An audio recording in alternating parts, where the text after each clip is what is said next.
Hello everyone, welcome to Amisar classes.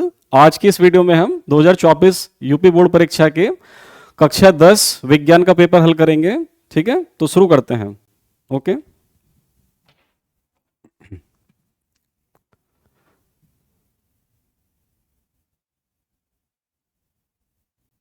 देखिए पहले objective वाला सेक्शन लेते हैं।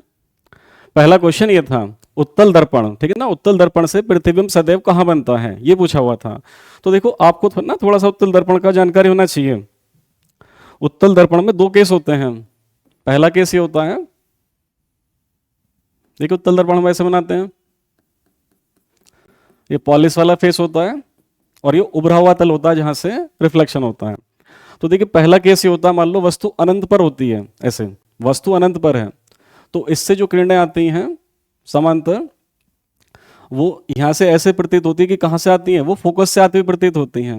एफ, ये बिंदु एफ होता है फोकस बिंदु, और ये दर्पण की वक्रता केंद्र सी होता है, ये ध्रुव पी होता है। तो इस केस में जब वस्तु अनंत पर होती है, प्रतिबिंब कहां पर बनता है, प्रतिबिंब हमारा फोकस पर बनता है, फोकस बिंदु पर, और बहुत ही छोटा प्रतिबिंब बनता है, वस्तु से बहुत छोटे आकार का बनता है। ठीक है ना। और दूसरा केस, यदि वस्तु, सेकंड केस, ये देखो दर्पण का ध्रुव, फिर यहां पे फोकस आएगा कहीं पर, और फिर वक्रता केंद्र होगा। यदि वस्तु अनंत और ध्रुव के बीच में होती है, मान लो यहां पर वस्तु है, तो हम प्रतिबिंब ऐसे बनाते हैं। देखो जो किरणें समांतर आती हैं वो फोकस से आती हुई प्रतीत होती हैं ऐसे, और जो किरण वक्रता केंद्र की तरफ जाती है वो इसी मार्ग से वापस लौट जाती है। तो देखो यहां पर प्रतिबिंब बनता है। ठीक है, तो प्रतिबिंब कहां बनना है, दर्पण के ध्रुव और फोकस के बीच में प्रतिबिंब बनना है। देखिए जब प्रकाश की किरण एक माध्यम से दूसरे माध्यम पर जाती है तो वो अभिलंब से दूर हट जाती है। तो देखिए इसमें इसमें एक्चुअली अपवर्तन हम देखते हैं। एक तो बात ये देखो, ऑप्शन में जैसे हम देखेंगे ना, सघन माध्यम, विरल माध्यम, तो देखो जिस माध्यम का अपवर्तनांक कम होता है उसे हम कहते हैं विरल माध्यम। जैसे वायु और कांच की तुलना करें तो वायु विरल माध्यम है क्योंकि उसका अपवर्तनांक लगभग 1 होता है, और जो कांच है वो हमारा सघन माध्यम है क्योंकि उसका अपवर्तनांक लगभग 1.5 के राउंड होता है। तो विरल माध्यम जिसका अपवर्तनांक कम होता है। ठीक है ना, मेन कॉन्सेप्ट देखेंगे आप, इसका अपवर्तनांक कम होता है। और सघन माध्यम हम उसे कहते हैं जिसका अपवर्तनांक अधिक होता है। ठीक है, जिसका अपवर्तनांक अधिक होता है, अधिक अपवर्तनांक वाले माध्यम को हम सघन माध्यम कहते हैं। ठीक है, और मान लो हम ऐसे दिखाते हैं, ये हमारा कोई कांच है, कांच का स्लैब लिया हुआ एक, ठीक है, और एक प्रकाश की किरण को हम वायु से कांच में प्रवेश कराते हैं, और मान लो इस बिंदु पर आपने ये किरण डाली हुई है। तो देखो वायु कैसा माध्यम है, वायु कैसा माध्यम है, वायु एक विरल माध्यम है क्योंकि इसका अपवर्तनांक कम होता है। कांच कैसा माध्यम है, कांच सघन माध्यम है क्योंकि इसका अपवर्तनांक ज्यादा होता है। अब देखिए जब आप प्रकाश की किरण को यहां आपतित कराते हैं तो ये अभिलंब है, इस बिंदु पर अभिलंब है, तो ये किरण ना अपने जो ओरिजिनल पाथ थी ये इसको फॉलो नहीं कर पाती है। देखो प्रकाश की किरण का मेन पाथ तो ये था ना, तो ये ऐसे जाने चाहिए थे, पर ये ऐसे सीधे नहीं जाती है, ये अपने मार्ग से थोड़ी सी विचलित हो जाती है। इसके बारे में स्नेल ने बताया, स्नेल का नियम होता है ना, स्नेल का नियम, स्नेल ने बताया था इसके बारे में कि जब प्रकाश की किरण एक माध्यम से दूसरे माध्यम में जाती है तो वो अपने मार्ग से थोड़ी सी हट जाती है, या तो वो अभिलंब की तरफ झुक जाती है या अभिलंब से दूर हट जाती है। और ऐसे केस में जब प्रकाश की किरण विरल माध्यम से सघन माध्यम में जाती है तो वो अभिलंब की तरफ झुक जाती है, यानी कि किरण इस रास्ते को फॉलो ना करके किरण कैसे जाएगी, किरण ये ऐसे झुक जाती है, ऐसे दिखाएंगे हम, ये किस तरफ झुकी, अभिलंब की तरफ, क्योंकि ये क्या है बच्चों, ये हमारा अभिलंब है, इसको बोलते हैं हम अभिलंब। अभिलंब में जो परपेंडिकुलर होता है, तो देखो किसकी तरफ झुक गई किरण, हमने जो व्हाइट से दिखाया हुआ है ये इस अभिलंब की तरफ झुक गई, रास्ता इसका ये था पर ये ऐसे झुक गई है। ठीक है, अब यहां से फिर ये निर्गत होगी, अब ये देखो कांच से बाहर निकलेगी, तो इस बिंदु पर यह अभिलंब है। तो फिर से देखो अपवर्तन का नियम, उसमें ही बताया हुआ है जब प्रकाश की किरण सघन माध्यम से, अब देखो फिर से वायु में जाएगी ना, अब कांच के अंदर से बाहर निकलेगी किरण, ये वायु है, ठीक है, जो कैसा माध्यम है, ये विरल माध्यम है। तो प्रकाश की किरण अब की बार क्या, अब सघन माध्यम से कहां जा रही है, अब ये विरल माध्यम में जा रही है। तो अब ये किससे, अभिलंब से दूर हट जाएगी। और देखो इसके पीछे बहुत सिंपल सा कारण है, जो प्रकाश की चाल होती है ना बच्चों, वो अलग अलग माध्यमों में अलग अलग होती है। जो माध्यम विरल होता है, देखो प्रकाश वायु में बहुत तेजी से चल सकता है क्योंकि विरल माध्यम है। और कांच कैसा माध्यम है, कांच एक सघन माध्यम है, यहाँ सघन लिखा हुआ है, ये विरल लिखा हुआ है। तो कांच में प्रकाश की चाल मंदी हो जाती है। तो देखो तेज गति से प्रकाश आ रहा था, गति मंदी हो गई तो अभिलंब की तरफ झुक गई। अब प्रकाश जब यहां से बाहर निकलेगा तो उसकी गति फिर से बढ़ जाएगी, और गति बढ़ जाएगी तो किरण क्या, अभिलंब से थोड़ी सी दूर हट जाएगी। तो इस बार किरण अब ये देखो इस अभिलंब की तरफ न झुककर ये ऐसे हो जाएगी, जबकि ये इसका मेन पाथ क्या था इस बार, इसका मेन पाथ देखो ये था। यदि इस वाइट को कंटिन्यू करते हैं तो ये ऐसे निकलनी चाहिए थी, पर ये ऐसे ना निकल के अभिलंब से दूर हट जाती है। अब आप एक बार ऑप्शन देख लो, आपको सबको समझ में आ जाएगा कि इस क्वेश्चन में एक्चुअली क्या पूछा था और क्या करना था। जल्दी से नोट करो।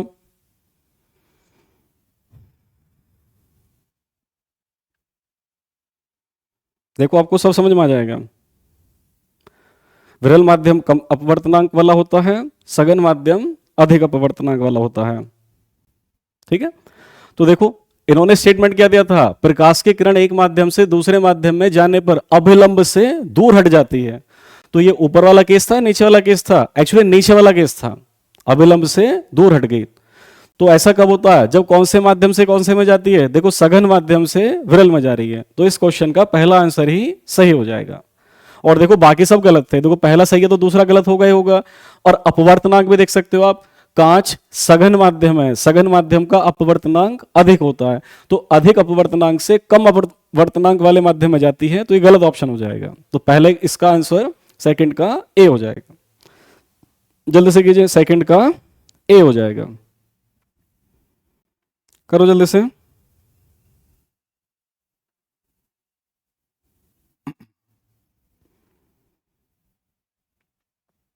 ठीक है, चलिए अगला क्वेश्चन नंबर 3। एक उत्तल लेंस की फोकस दूरी 15 सेंटीमीटर है, ठीक है।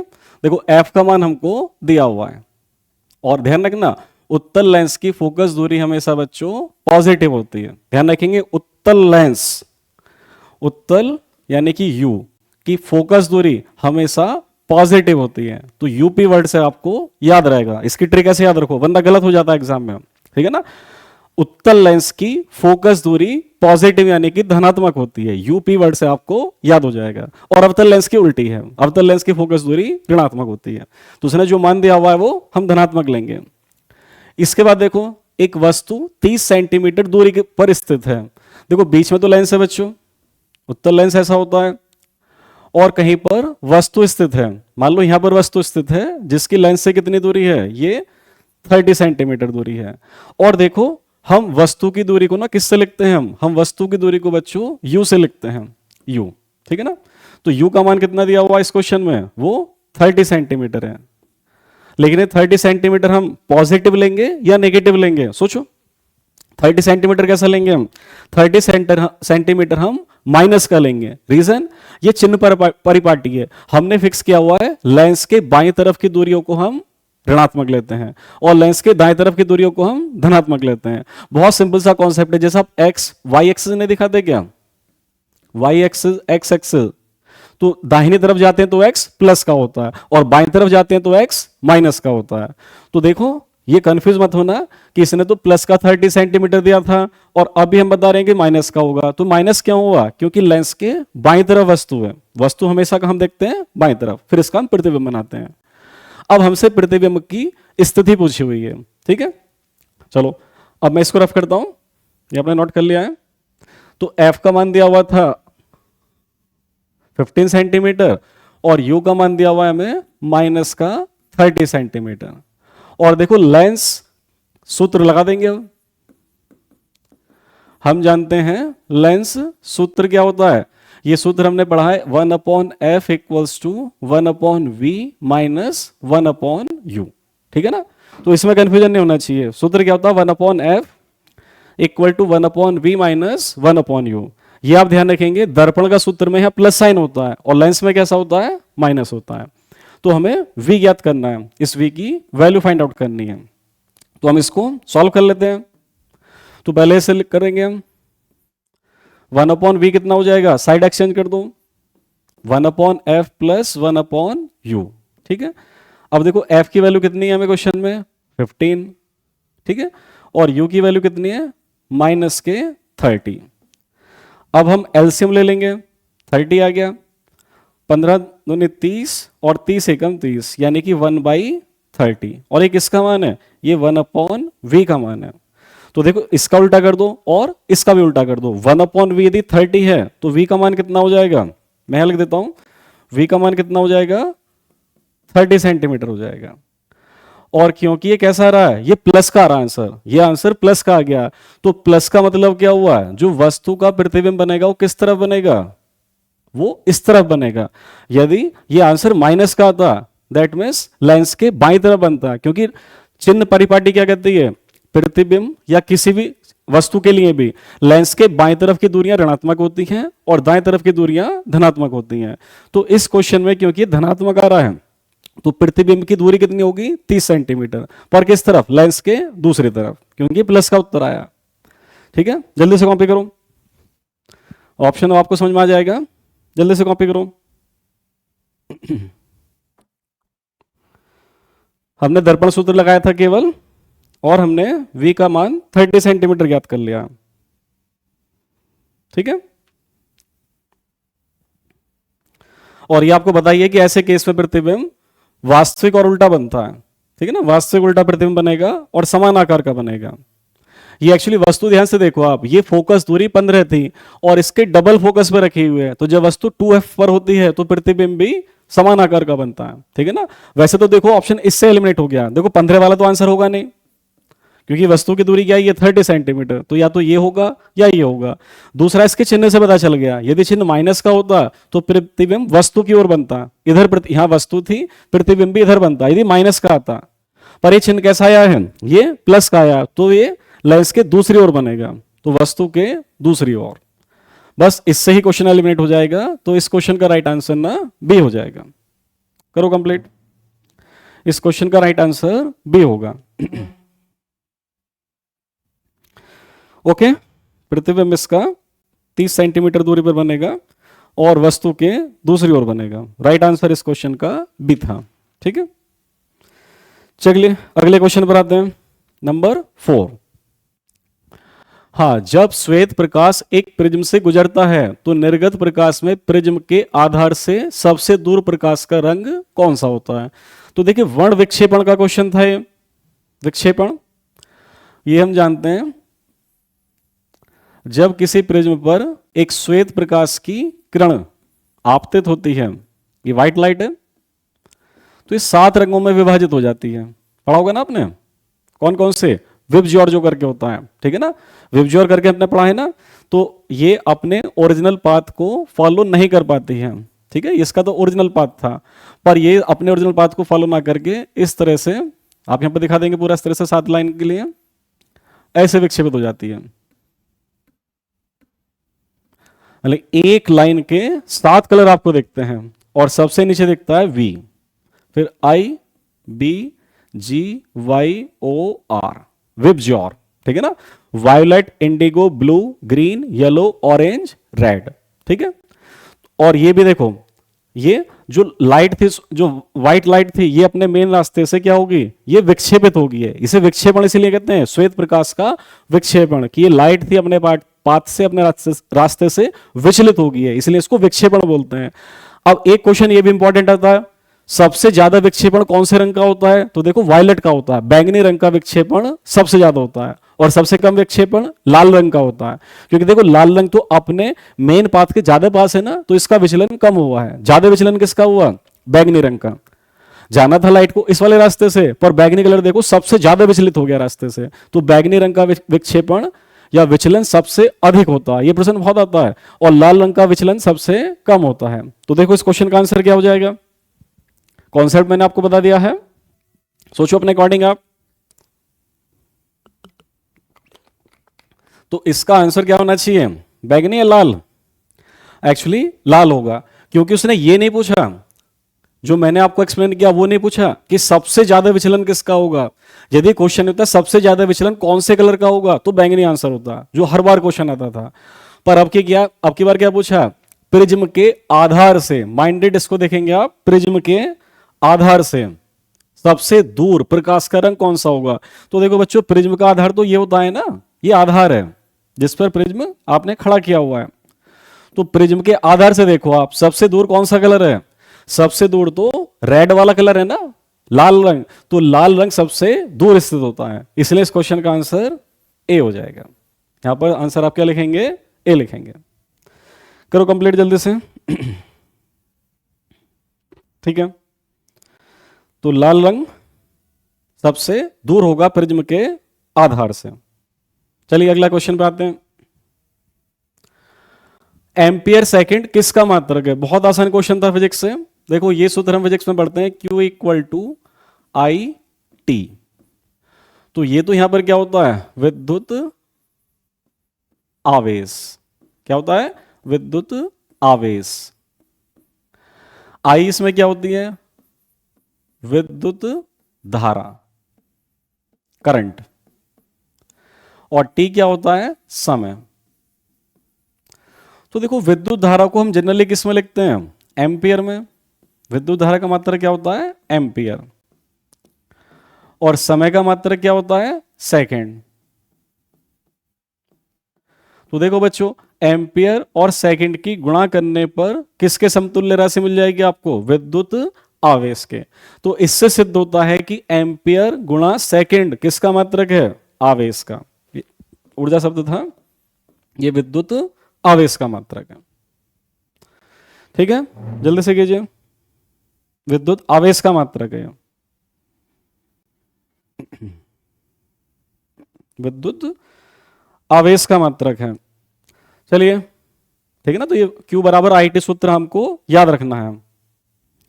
ओके, अगले क्वेश्चन पर आते हैं, नंबर 6।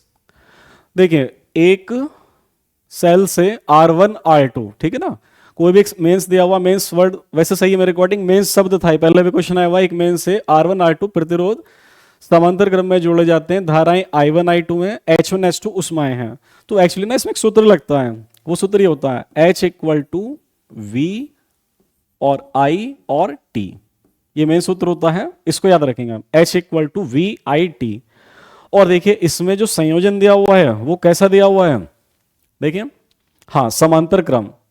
तो हम जानते हैं कि समांतर क्रम में विभवांतर सेम होता है, जो V होता है ना ये समान होता है, समांतर क्रम में विभवांतर समान होता है, और विद्युत धारा अलग अलग होती है, ठीक है ना, विद्युत धारा अलग अलग होती है, विभवांतर समान होता है।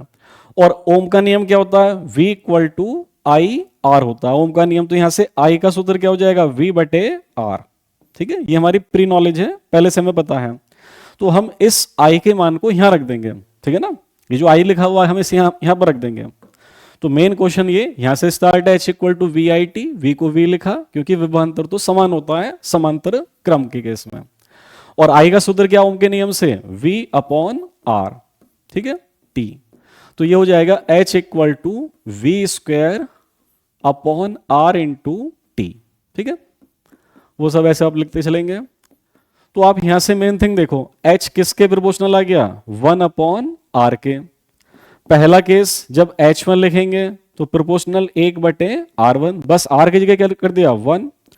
और यदि H2 देखना है हमको तो R के प्लेस पर भी क्या हो जाएगा R2। अब इन दोनों इक्वेशंस को आपस में डिवाइड कर लो, मान लो ये नंबर 2 है और नंबर 3 है। फाइनली अब मैं यहां पर लिखता हूं, ठीक है, आप इक्वेशन, और देखो मैं H1 बाई H2 निकालना है, सभी ऑप्शंस के लेफ्ट हैंड साइड क्या H1 बाई H2, तो हम 2/3 करेंगे, divide equation 2 by equation number 3। तो H1 upon H2 1 upon R1 upon 1 upon R2, और जैसे इसको सिंप्लीफाई करेंगे तो R2 बाई R1 न्यूमरेटर में होगा। तो अब आपको ऑप्शन क्लियर दिख गया होगा कि इस क्वेश्चन का राइट आंसर क्या हो जाएगा, ए हो जाएगा। ठीक है, फिर से देख लो, H equal to V I T होता है, समांतर क्रम में विभवांतर सेम होता है, इसको कुछ नहीं किया हमने, I का मान ओम के नियम से V अपॉन R रख दिया, तो ये सूत्र आ गया, H यानी समान विभवांतर और समान समय के लिए H is proportional to 1 upon R, H1 के लिए R1, H2 के लिए R2 डिवाइड किया तो हमारा आंसर ए आ गया। ठीक है, जल्दी से नोट करो।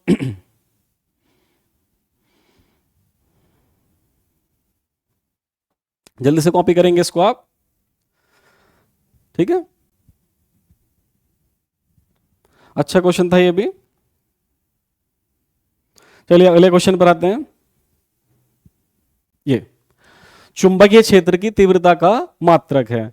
तो देखिए यहां पर एक सूत्र हम पढ़ते हैं, F equal to B I L sine theta.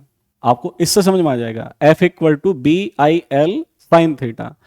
तो एक चीज देखिए आप, हमें B का मात्रक पूछा है, चुंबकीय क्षेत्र की तीव्रता का मात्रक, तो B का फॉर्मूला यहां से क्या होगा, F upon I L sine theta, F upon I L sine theta. हमने B को मैनिपुलेट कर लिया, B को लेफ्ट में रखा, बाकी सबको राइट में ले आए। अब एक चीज देखो, आप ध्यान से देखना, साइन थीटा तो एक न्यूमेरिकल वैल्यू होती है, इसका कोई मात्रक नहीं होता ना, यूनिटलेस। साइन थीटा की कोई यूनिट नहीं होती है, जैसे साइन 30 कितना होता है, 1/2 0.5, तो उसका कोई मात्रक नहीं होता ना। ऐसा नहीं कि साइन 30 का मान 30 सेंटीमीटर होता है या 1/2 सेंटीमीटर होता है, बस 1/2 होता है। साइन 90 1 होता है, पर कोई मात्रक नहीं होता है। तो यहां पर मात्रक किसका देखेंगे आप, एफ का, आई का और एल का। तो देखो एफ यानी कि फोर्स है, बल है, बल का मात्रक क्या होता है, न्यूटन। ठीक है, आई क्या होती है सूत्र में, विद्युत धारा, विद्युत धारा का मात्रक क्या होता है, अभी एक क्वेश्चन में आया था, एम्पियर, करेक्ट है। और एल, एल क्या होती है, दूरी होती है, दूरी का मात्रक क्या होता है, मीटर। तो आपको आंसर समझ में आ गया होगा। चुंबकीय क्षेत्र की तीव्रता का मात्रक क्या हो जाएगा, ऊपर मात्रक क्या है, न्यूटन। ठीक है, अब हम मात्रक लिख रहे हैं केवल, प्रति या बटे एम्पियर, नीचे एम्पियर है एक तो, और एम्पियर के साथ क्या बच रहा है, मीटर। अब आप ऑप्शन देख लेंगे, न्यूटन बटे एम्पियर मीटर, तो ये आंसर इसमें बी वाला करेक्ट था, तो 7 का आंसर बी हो जाएगा। ठीक है, नोट करो जल्दी से, इसका आंसर बी है। तो सूत्र यहां पर F equal to B I L sine theta important था। ठीक है ना, F equal to B I L sine theta. जल्दी से कॉपी करेंगे।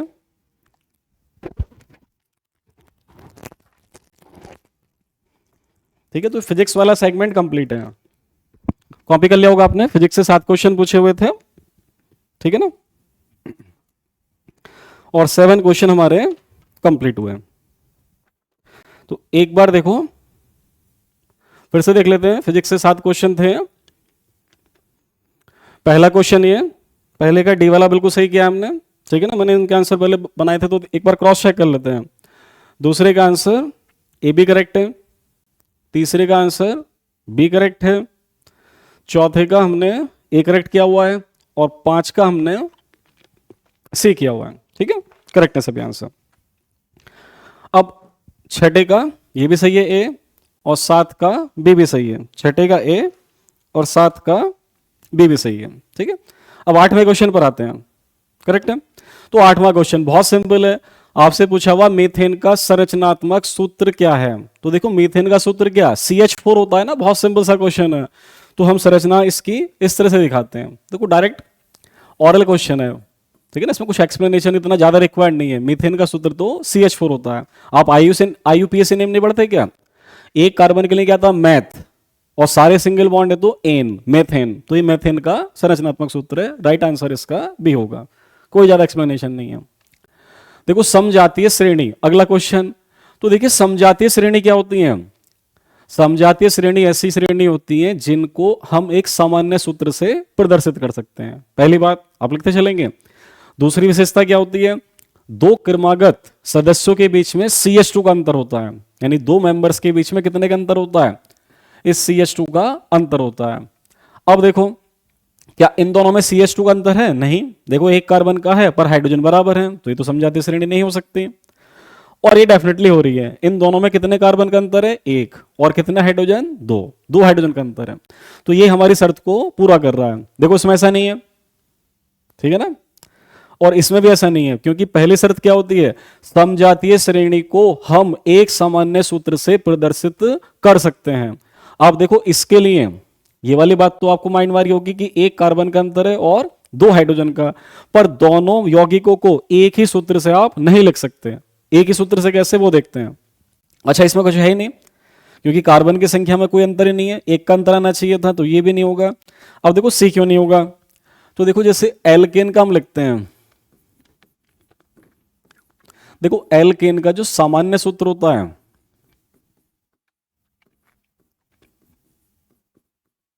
ये होता है CnH2n+2, ये एल्केन का सामान्य सूत्र होता है, ठीक है। तो पहली कंडीशन तो ये होती है हमारी समजातीय श्रेणी की कि हम यौगिकों को एक सामान्य सूत्र से लिख सकते हैं। अब देखो जब n का मान 1 होगा तो पहला सदस्य क्या आएगा? C, कार्बन 1 है, और हाइड्रोजन 2 × 1, 2 × 2 और 2 4, तो पहला यौगिक आएगा CH4। देखो एक्सप्लेन हो रहा है। जब एक कार्बन है तो हाइड्रोजन की संख्या हमारी कितनी आ रही है? 4 आ रही है। अब देखो n का मान 2 रखो यहां पे, तो कार्बन तो 2 हो गए और हाइड्रोजन कितने? 2, 2 × 4 और 2 6, C2H6।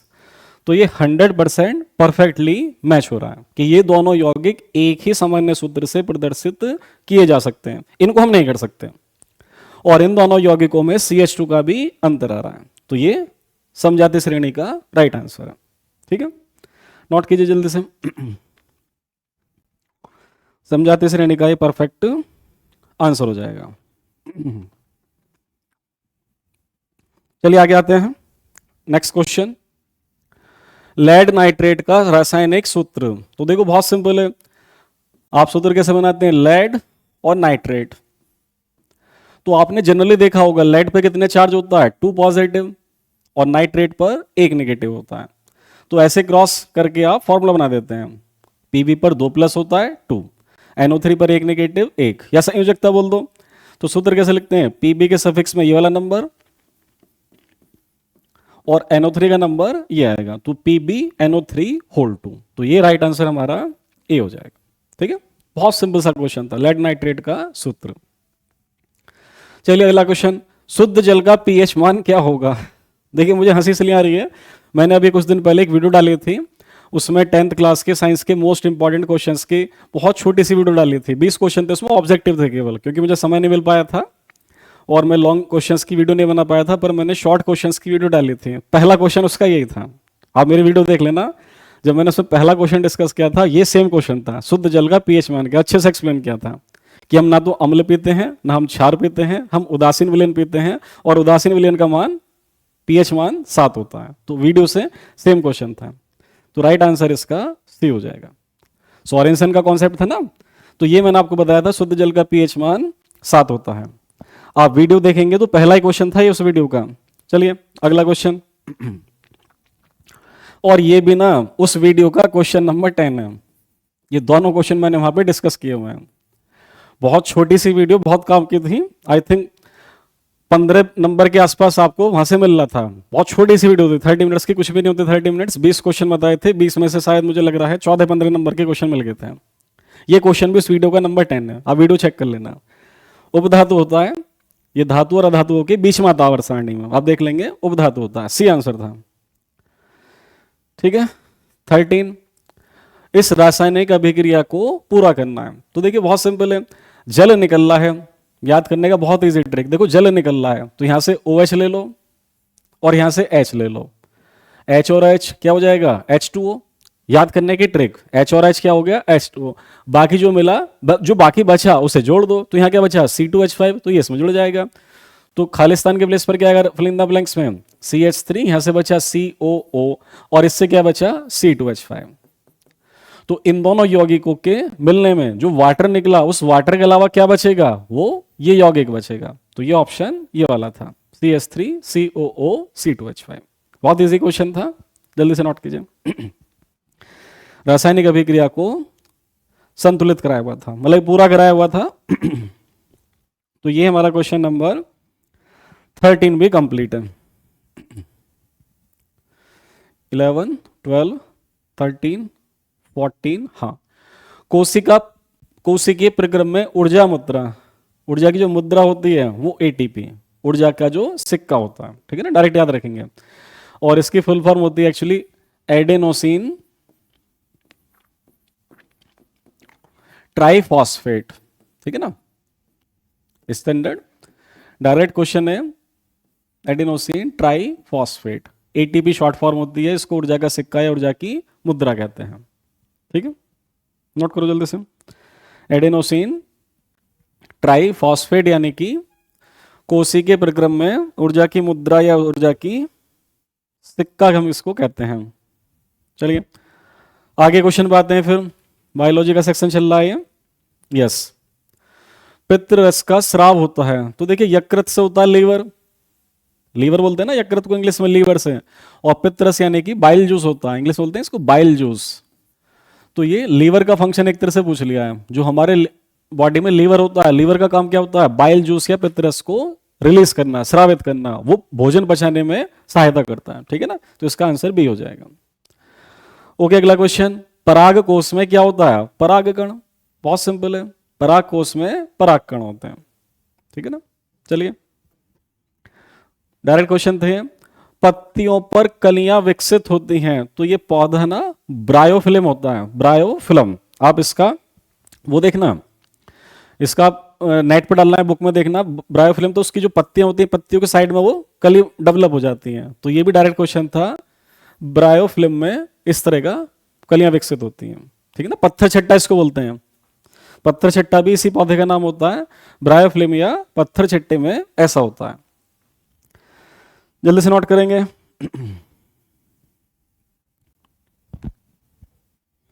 तो ये हमारा 16, 17,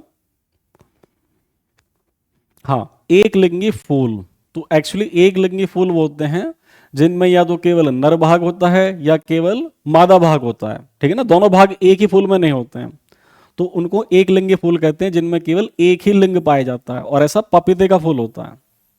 तो कुछ क्वेश्चन ये मेमोरी बेस्ड होते हैं, पपीते के फूल में ऐसा होता है, उसमें पपीते के फूल में एक ही या तो नर भाग होता है या स्त्री भाग होता है, दूसरों पर निर्भर करना पड़ता है इन्हें जनन के लिए। देखिए ये भी क्वेश्चन मेरी उस वीडियो से था, जो वीडियो मैंने बनाई थी उसमें ये भी क्वेश्चन डाला हुआ था, एक सामान्य व्यक्ति का ब्लड प्रेशर, रक्तदाब यानी कि ब्लड प्रेशर कितना होता है, पूरा एक्सप्लेन किया था। जब हम डॉक्टर के पास जाते हैं तो सबसे पहले कंपाउंडर क्या चेक करता है, बीपी नापता ना, हाथ पे से बांध के वो काला पट्टा होता है, तो उसकी रीडिंग परफेक्ट, जो न्यूनतम बीपी होता है 80 होना चाहिए, और जो अधिकतम बीपी होता है वो 120 होना चाहिए। तो राइट आंसर इस क्वेश्चन का ये वाला था, बी। उसके बाद हाँ, आहार श्रृंखला, तो देखिए आहार श्रृंखला में एक ऐसी श्रृंखला डेवलप होती है, कुछ स्टेजेस होती हैं, पहला स्तर, दूसरा स्तर, तीसरा स्तर, और मेन कॉन्सेप्ट होता है, मान लो ये पहला स्तर है, ये दूसरा स्तर, तो दूसरे स्तर के जो चीजें होती हैं वो पहले स्तर को खा जाती हैं एक तरह से, जो तीसरा स्तर होता है वो दूसरे स्तर को खा जाता है, यानी कि एक दूसरे को फिनिश करता जाता है। अब देखिए ना तो घास को गेहूं खा सकता है, ना गेहूं को घास खा सकता है, तो ये तो श्रृंखला नहीं बन सकती। हाँ ये बन जाएगी, देखो आप नीचे घास रखो, सबसे पहला स्तर घास, घास को कौन खा सकता है, बकरी, ठीक है, और बकरी को कौन खा जाएगा, ऐसे देखो आप सबसे एक एक ऑप्शन चेक कर रहे हैं आप, देखो पहला तो नहीं हो सकता, आपने सबसे नीचे देखा घास, ठीक है, सबसे लोअर लेवल, घास के ऊपर हमने रखा बकरी, और बकरी के ऊपर क्या रखेंगे, ऑप्शन बी को चेक कर रहे हैं, मानव, ठीक है। तो ये आहार श्रृंखला हो जाएगी यदि प्रत्येक स्तर का प्राणी अपने नीचे वाले स्तर को खा सकता है, उसे खत्म कर सकता है, ठीक है। तो देखिए घास को बकरी खा जाएगी और बकरी को मानव खा जाएगा। अब ये मत कहना सर हम तो बकरी खाते ही नहीं है, तो देखो बेटा जनरलाइज बात कर रहा कि मतलब मे बी पॉसिबल हो सकता है, मतलब ऐसा मानव हो सकता है जो बकरी को भी खा सकता है, जो मांसाहारी होते हैं वो बकरी बकरा खा सकते हैं, ठीक है ना। तो इसका राइट आंसर ये बी हो जाएगा, ये परफेक्ट हमारी खाद्य या आहार श्रृंखला का निर्माण हो रहा है। अब देखिए एक बार क्विक रिवीजन कर लेते हैं और क्रॉस चेक भी कर लेते हैं कि कोई हमने जल्दीबाजी में प्रश्न गलत तो नहीं कर दिया। ठीक है, पहला क्वेश्चन मैंने ऑप्शन लिखे हुए थे, पहले का डी परफेक्ट है, ठीक है ना, फाइनल आंसर की। दूसरे का ए बिल्कुल सही, तीसरे का बी परफेक्ट है, चौथे का ए परफेक्ट है, पांचवे का सी परफेक्ट है, छठे का ए बी परफेक्ट है, चेक करते जाते हैं, सात का बी भी परफेक्ट है, आठ का बी बिल्कुल सही है, नौ का बी परफेक्ट, 10 का ए बिल्कुल सही, 11 का सी, 12 का सी और 13 का सी सही है, 14 का बी और 15 का बी, 16 का डी, 17 का सी, 18 का ए, 19 का बी और 20 का बी हमने बिल्कुल सही किया हुआ है। ठीक है, इसको अलग रख देते हैं। अब चलिए अगले सेगमेंट पर आते हैं और जो सब्जेक्टिव क्वेश्चन थे इसमें बायो के पहले कवर कर लेते हैं, बायो वाले क्वेश्चन पहले। ठीक है, तो बायो के क्वेश्चन मैंने आपको स्लाइड पहले दिखा दिया क्योंकि बायो में कुछ नहीं है, बहुत थोड़ा सा थ्योरी बताना है, बाकी आप इसको खुद ही लिख लेंगे, तो इसलिए ये पहले हमने बायो का सेक्शन ले लिया है। और बायो के क्वेश्चन पेपर में कहां से स्टार्ट थे, क्वेश्चन नंबर 28 से स्टार्ट थे।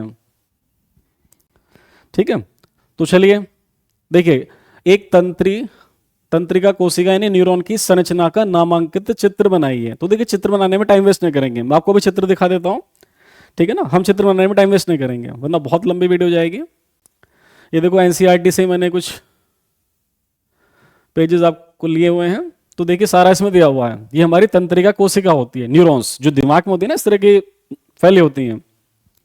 तो ये इसका अंतिम सिरा होता है और इसका द्रुमिका सिरा होता है, द्रुमिका बोलते हैं इसको। और यहाँ पे जो मेन चीज होती है ना, ये द्रुमिका वाला जो भाग होता है ये सूचना कलेक्ट करता है और ये सूचना हमको अंतिम सिरे तक पहुंचाता है। और यही तंत्रिका कोशिका या न्यूरॉन्स का मेन फंक्शन होता है। मेन क्वेश्चन क्या था, हमसे तंत्रिका कोशिका का नामांकित चित्र बनवाया था और उसके कार्य भी पूछे थे, कार्य भी पूछे थे ना। मेन क्वेश्चन हम देख लेते हैं, उसमें दोनों चीजें थी। मेन क्वेश्चन ये था तंत्रिका कोशिका का नामांकित चित्र बनाइए एक तो, और उसके बाद क्या था,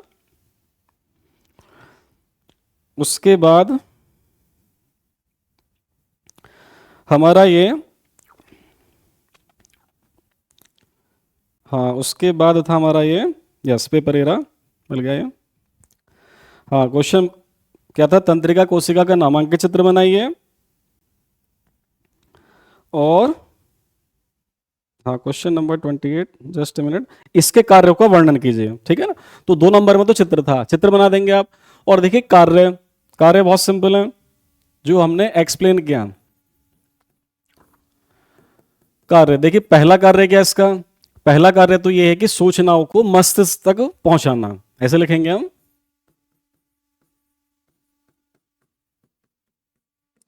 सूचनाओं को मस्तिष्क तक पहुंचाना। ठीक है, और दूसरा काम क्या होता है, मस्तिष्क को सुरक्षा प्रदान करना। ठीक है ना, मस्तिष्क को मजबूत करना, मस्तिष्क को सुरक्षा प्रदान करना।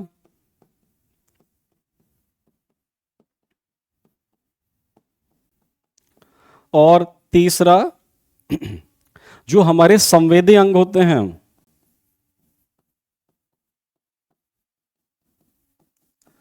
संवेदी अंगों का नियंत्रण और समन्वय, समन्वय कंट्रोल एंड कोऑर्डिनेशन, यानी कि जो हमारे संवेदी अंग होते हैं उनको कंट्रोल भी करती है न्यूरॉन्स और उनका कोऑर्डिनेशन भी करती हैं, कि तालमेल आपस में बैठाती हैं। तो ये हमारे तंत्रिका कोशिका के मुख्य कार्य होते हैं। तो आप इसको नोट कर लेंगे। ठीक है बच्चों,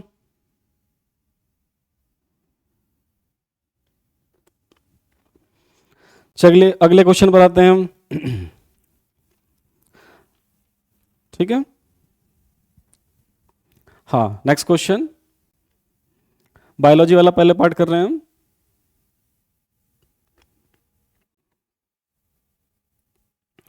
देखो यहां पे देखो चित्र के क्वेश्चन है, मानव हृदय की अनुदैर्ध्य काट का नामांकित चित्र और मानव ये मानव है बेटा, मानव के मादा जनन तंत्र की संरचना का सचित्र वर्णन कीजिए। तो देखिए चित्र में आपको दिखा देता हूं, आप जल्दी से चित्र बना लेंगे, थोड़ा सा मैं एक्सप्लेन कर दूंगा। इस चित्र को आप देख लेंगे, ठीक है ना, ये मानव के हृदय का चित्र दिखा रखा है। बस चित्र मेन था इसमें बनाना, तो बनाएंगे आप जल्दी से। चित्र पहले बना लेंगे आप जल्दी से। ये मानव का हृदय का चित्र है, ठीक है। चलिए बना लिया होगा आपने, ओके ठीक है। और इसका जो अथवा वाला भाग था, अथवा वाले भाग में ये चित्र है। अभी मैं थोड़ा सा समझाऊंगा आपको, पर पहले आप बनाइए इसको, पॉज करके आप वीडियो को बनाएंगे। इसमें कुछ चीजें मुझे एक्सप्लेन करनी होंगी।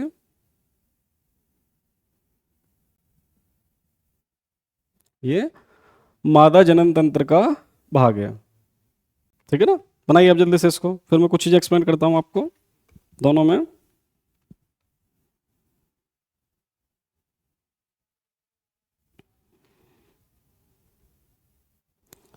तो ये मादा जनन तंत्र हमने दिखाया हुआ है,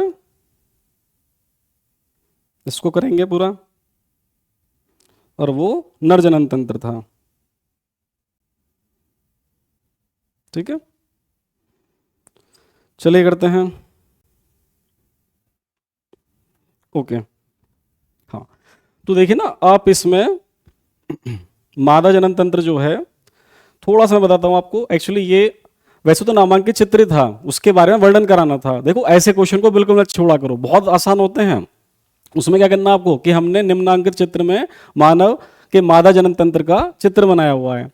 अब देखो इसमें एक एक करके बता दो। जैसे इसका नाम क्या लिखा हुआ, अंडा से, कि इसमें ये चीज हमारी अंडा से होती है, और ये अंडवाहिनी ट्यूब होती है जिनको फैलोपियन ट्यूब बोलते हैं, और ये ग्रीवा होती है, ये योनि होती है। और एक्चुअली आप इसमें मेन चीज बता देंगे कि इस जनन तंत्र में क्या होता है, जब पुरुष और स्त्री का समागम होता है, इंटरकोर्स होता है, तो जो स्पर्म्स होते हैं वो इस नीचे के रास्ते से यहां पर ऐसे वाया गर्भाशय ट्रेवल करते हुए, यानी कि यूट्रस से होते हुए ये फैलोपियन ट्यूब्स में आ जाते हैं, जो स्पर्म होते हैं। उधर ये अंडा से जो होता है, ये अंडा रिलीज करता है, और जब ये अंडा रिलीज करता है तो यहां से जो अंडे बनते हैं, इसको मैं अलग कलर से दिखाता हूं। जो यहां पर ये अंडे टाइप की संरचना होती है, मान लो ऐसे दिखाया हुआ है, ये यहाँ से अंडे रिलीज होते हैं, तो ये एग यहाँ से रिलीज होकर ये भी फैलोपियन ट्यूब में आ जाता है। नीचे से स्पर्म की एंट्री होती है, यहाँ से ये अंडा की एंट्री होती है, दोनों फैलोपियन ट्यूब्स में आपस में मिलते हैं। और जब ये स्पर्म इनको फर्टिलाइज कर देते हैं तो निषेचन, जैसे बोलते हैं ना निषेचन, निषेचन के बाद ये अंडा कहाँ पर आ जाता है, ये यूट्रस में आके यानी गर्भाशय में आकर यहाँ पर इसकी ग्रोथ होने लगती है, और फिर गर्भ के अंदर ही बच्चे की विकास होता है। वो धीरे धीरे बच्चा यहाँ पर गर्भ में डेवलप होता है। इस तरह की चीजें आपको बतानी होती हैं। और सबसे आसान तो ये कि जो जो नाम लिखे हुए हैं नामांकित चित्र, आप उनको बताते चले जाओ कि इस जनन तंत्र का सबसे निचला हिस्सा योनि होता है, उसके ठीक ऊपर ग्रीवा होती है, उसके ऊपर गर्भाशय होता है, गर्भाशय से फैलोपियन ट्यूब निकलती हैं दो साइड में, और वो किससे जुड़ी रहती हैं, अंडाशय से जुड़ी रहती हैं। तो चित्र को देख देख कर ही एक्सप्लेन कर सकते हैं आप, ठीक है। चलिए जल्दी से कीजिए कंप्लीट इसे। तो ये हो जाएगा।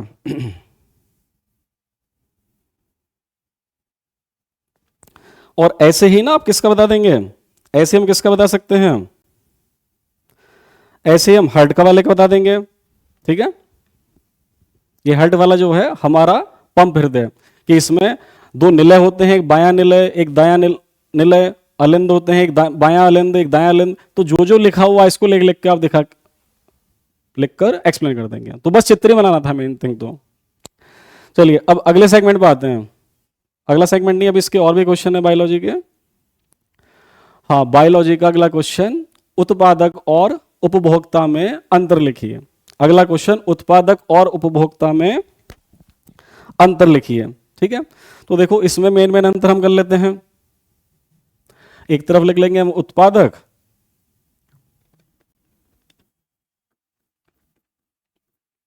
और एक तरफ उपभोक्ता।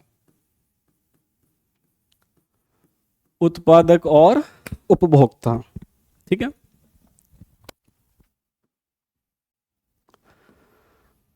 उत्पादक और उपभोक्ता, चलिए 4 अंतर पूछे, एक एक करके डिस्कस कर लेते हैं। तो देखिए मेन कॉन्सेप्ट आप पहले देख लीजिए। मेन कॉन्सेप्ट क्या, उत्पादक जो उत्पादन करते हैं और उपभोक्ता जो उनका उपभोग करते हैं। ठीक है भाई, एक किसान फसल का उत्पादन करता है, वो उत्पादन कर रहा है, हम उसका उपभोग कर रहे हैं, वो उपभोक्ता है। पर मेन कॉन्सेप्ट ये है कि जो अपना भोजन स्वयं बनाते हैं। पहला अंतर तो ये है, जो अपना भोजन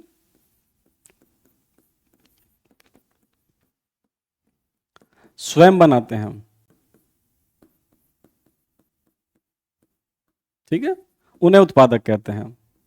जो अपना भोजन स्वयं बनाते हैं उन्हें उत्पादक कहते हैं। इसमें क्या लिखेंगे, ये अपना भोजन स्वयं नहीं बनाते हैं, बस नहीं लिख देंगे। आप इसी को पूरा कॉपी करेंगे, बस नहीं लगा देंगे। ये अपना भोजन या जो अपना भोजन स्वयं नहीं बनाते हैं उन्हें उपभोक्ता कहते हैं। ठीक है, दूसरा, यहां पर ये प्रकाश संश्लेषण की क्रिया करते हैं।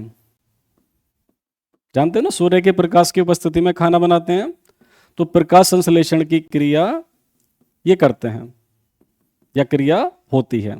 पूरा लिखेंगे आप, इसमें उल्टा लिख देंगे। ऐसे यहां पर कोई भी क्रिया नहीं होती है, बस नहीं लगाना है। यहां प्रकाश संश्लेषण की क्रिया नहीं होती है। तीसरा, ये स्वयंपोषी कहलाते हैं या स्वयंपोषी कहलाते हैं, ठीक है ना। और इसमें क्या लिखेंगे, ये परपोषी कहलाते हैं। ये दूसरों पर निर्भर करते हैं, तो ये परपोषी कहलाते हैं। और नंबर 4, उदाहरण जैसे यहां पे हरे पेड़ पौधे हैं, ठीक है, पौधे अपना खाना खुद बनाते हैं। और यहां पर उदाहरण में लिख देंगे, जैसे हम मनुष्य हैं, मानव, पशु पक्षी, ये सब इस श्रेणी में आते हैं। इनमें से कोई भी अपना भोजन स्वयं नहीं बनाते हैं, ना प्रकाश संश्लेषण की क्रिया करते हैं, और ये परपोषी होते हैं। तो ये मेन अंतर है उत्पादक और उपभोक्ता के। चलिए जल्दी से लिखिए। मैं 1 मिनट जरा बैटरी चेक कर लेता हूं, आप लिखेंगे इसको जल्दी से।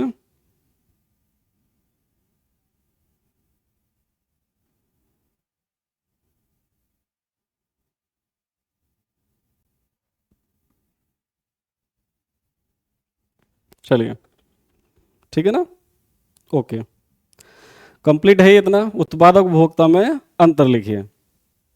अगले क्वेश्चन पर आते हैं। ये तो हमने कर लिया है। हाँ, लिंग गुण सूत्रों से आप क्या समझते हो, बढ़िया क्वेश्चन था।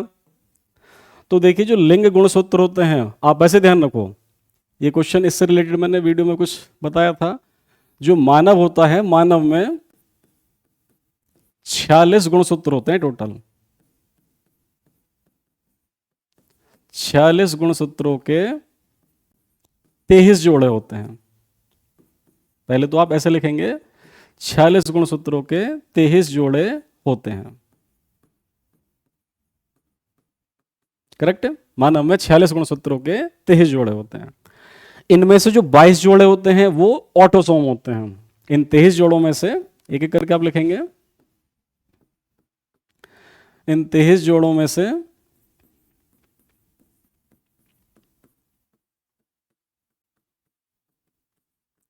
इन 23 जोड़ों में से 22 जोड़े समजातीय होते हैं।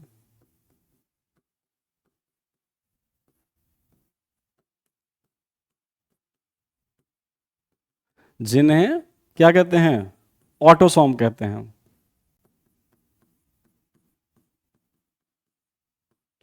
यदि ऑटोसोम पूछता है तो कितने बताएंगे आप, 22 जोड़े ऑटोसोम कहते हैं, ठीक है ना, जिन्हें ऑटोसोम कहते हैं। 22 जोड़े होते हैं, यानी 44। 44 ऑटोसोम की संख्या पूछता है तो 44 होती है। 22 दूनी 44, 22 जोड़े, एक जोड़े में 2 होता है ना, 22 दूनी 44। इसके अलावा अब जो शेष बचा,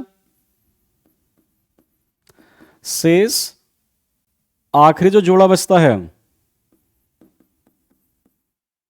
अंतिम जोड़ा, शेष जो बचा, शेष बचा जोड़ा क्या कहलाता है?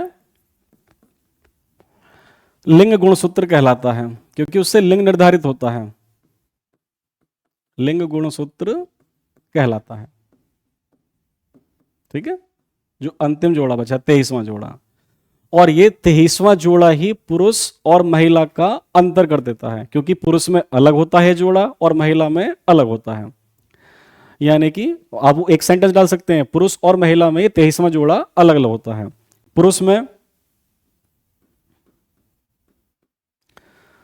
में जो होता है ये एक्स वाई होता है, यानी कि इस जोड़े में 2 सूत्र होते हैं, एक एक्स होता है और एक ये वाई होता है। वो भी लिखेंगे आप, एक्स बड़ा होता है, वाई छोटा होता है, पर दोनों एक जैसे नहीं होते हैं, इसलिए इन्हें बोलते हैं हेट्रोसोम या विषम जातीय। हिंदी में लिखते हैं ये विषम जातीय, ठीक है ना, विषम जातीय बोले जाते हैं, इंग्लिश में बोलते हैं हेट्रोसोम्स। और स्त्री में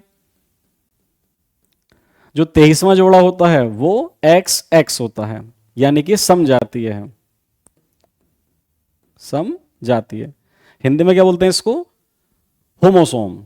स्त्री में समजातीय होमोसोम और पुरुष में विषम जातीय एक्स वाई हेट्रोसोम होता है। ठीक है, अब लिंग, ये तो परिभाषा किसकी होगी? लिंग गुणसूत्र से आप क्या समझते हो? 2 नंबर में ये था, 2 नंबर में ये था, तो ये पहले पार्ट का उत्तर है। जल्दी से कॉपी करो उसको आप। हमने बताया कि मानव में कितने, मानव में टोटल 46 गुणसूत्र होते हैं, जिसमें से वो 23 जोड़ों में उपस्थित रहते हैं, और अगले जो 22 जोड़े होते हैं वो समजातीय होते हैं, उन्हें ऑटोसोम्स कहते हैं। जो अंतिम बचा जोड़ा है उसे हम लिंग गुणसूत्र कहते हैं। पुरुष में ये अलग अलग होते हैं, वे समजातीय कहते हैं या हेट्रोसोम्स कहते हैं, और महिलाओं में ये दोनों सेम होते हैं, समजातीय होते हैं। और पुरुष में जो होता है ये एक्स बड़ा होता है, वाई छोटा होता है। अब देखिए लिंग का निर्धारण करने की क्या प्रक्रिया होती है, वो ऐसे देखो आप।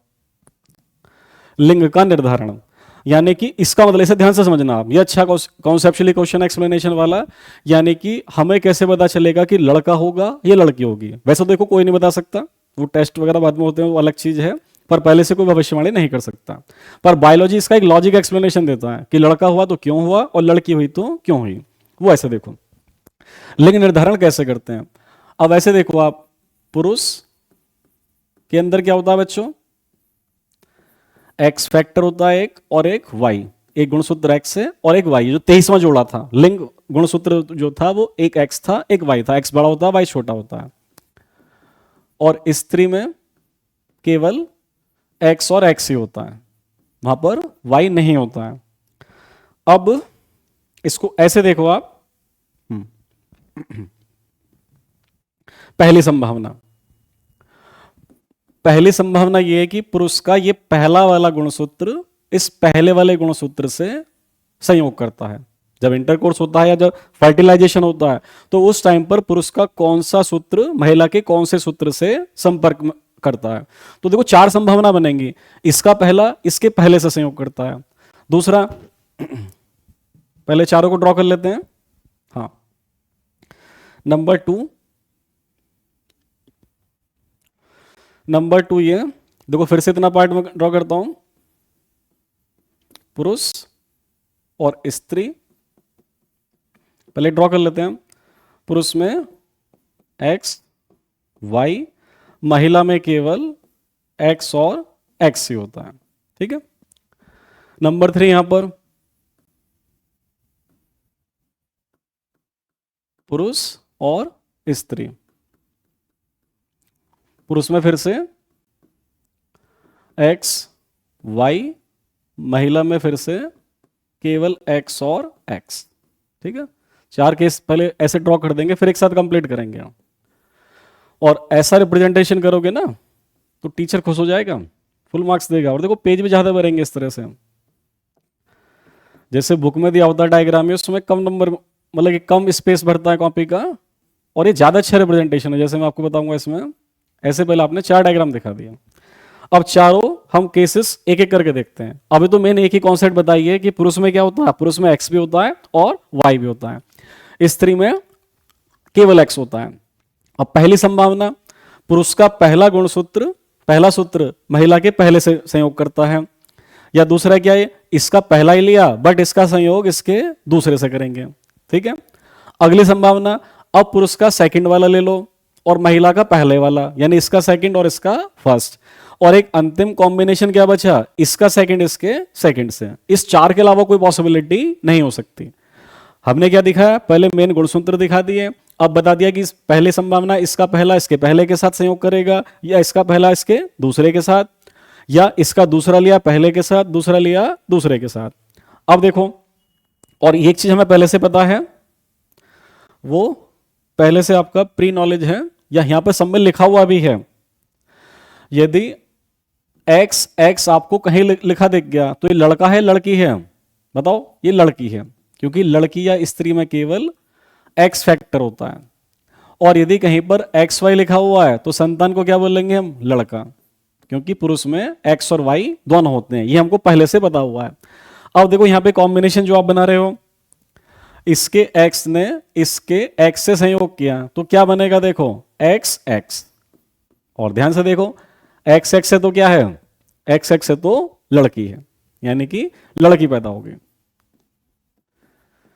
मुबारक हो आपको, लड़की पैदा हुई है। ठीक है। दूसरा कॉम्बिनेशन, यहां से एक्स और इसका भी एक्स, पर फिर से क्या बनना है, देखो ध्यान से देखो, अब भी एक्स और एक्स से तो आया, तो आपकी भी क्या हुई, सेकंड नंबर पर भी लड़की होगी। देखो 2 लड़कियां पैदा होगी यहां पे, सेकंड केस में भी लड़की होगी। ठीक है। थर्ड देखो आप, इसका y और इसका x, तो जो संतान बनेगी, आप चाहे y को पहले लिखो चाहे x को पहले लिखो, आप एक्स वाई भी लिख सकते हो या वाई एक्स भी, दोनों एक ही चीज है। और एक्स वाई किसका होता है, लड़का। तो बहुत बहुत मुबारक हो, लड़का भी हो गया। और लास्ट, इसका y और इसका x, फिर से क्या, फिर से लड़का। तो देखो 2 केस में लड़का और 2 केस में लड़की। तो ऐसे बना के आओगे ना तो पूरे नंबर एक साथ दे देगा, टीचर खुश हो जाएगा कॉपी चेक करने वाला।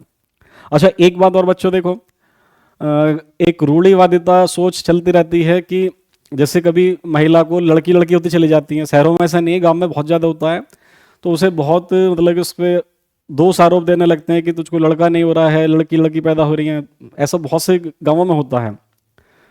कई बार तो इसी बात पे तलाक भी हो जाते हैं कि भाई तुमसे हमें लड़का नहीं हो रहा है तो हम तलाक कर रहे हैं, हमें लड़का चाहिए पर आप लड़का पैदा नहीं कर पा रहे हो।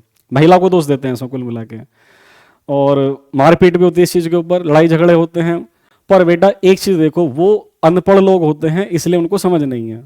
आप देखो साइंस क्या बोलता है, लड़का या लड़की होना कहीं भी स्त्री पर तो निर्भर ही नहीं कर रहा। देखो ध्यान से, जो संतान होगी वो लड़का होगा या लड़की होगी, ये स्त्री पर कहां डिपेंड कर रहा है, क्योंकि स्त्री के अंदर तो एक ही फैक्टर है ना, उसमें तो एक ही चीज है एक्स, उसको तो एक्स ही देना है। तो लड़का होना या लड़की होना वो किस पे निर्भर करता है बेटा, साइंस कहता है किस पे निर्भर करता है, पुरुष पर। यदि पुरुष का एक्स फैक्टर ज्यादा एक्टिव होगा, ज्यादा सक्रिय होगा, तो क्या होगी, लड़की। देखो यदि पुरुष का एक्स फैक्टर ज्यादा सक्रिय होगा तो लड़की होगी, और उसी पुरुष का यदि वाई फैक्टर ज्यादा सक्रिय हो गया तो क्या हो रहा है, लड़का। एक्स फैक्टर पुरुष का ज्यादा सक्रिय तो लड़की, और पुरुष का यदि वाई फैक्टर ज्यादा सक्रिय तो लड़का।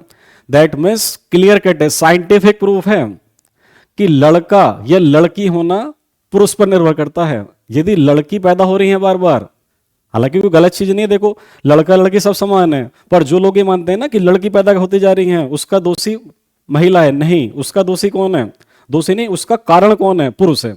तो पुरुष को ही मेन यहां पर साइंस ने सीधा प्रूव करके दिखा दिया कि लड़की लड़का होना किस पे निर्भर करता है, पुरुष पे। तो उसके बारे में कोई भी आप दोष प्रत्यारोप महिला पर नहीं कर सकते। तो देखिए आप भी समाज को जागरूक कीजिए, अपने समाज को थोड़ा सा जागरूक कीजिए इस बारे में कि लड़का लड़की का होना कहीं भी महिलाओं पर निर्भर नहीं करता है। चलिए जल्दी से इसको कॉपी कर लीजिए, बहुत अच्छा क्वेश्चन रहा ये। ओके अब हम स्टार्ट करेंगे, ये बायोलॉजी वाला सेगमेंट हमने पूरा कर लिया है। अब आ जाते हैं हम किस पर, फिजिक्स वाले सेगमेंट पे। और फिजिक्स के हम जो वैसे क्वेश्चन थे लिखने वाले उस पर आते हैं हम, ठीक है ना। चलिए जल्दी से कॉपी कीजिए इसको।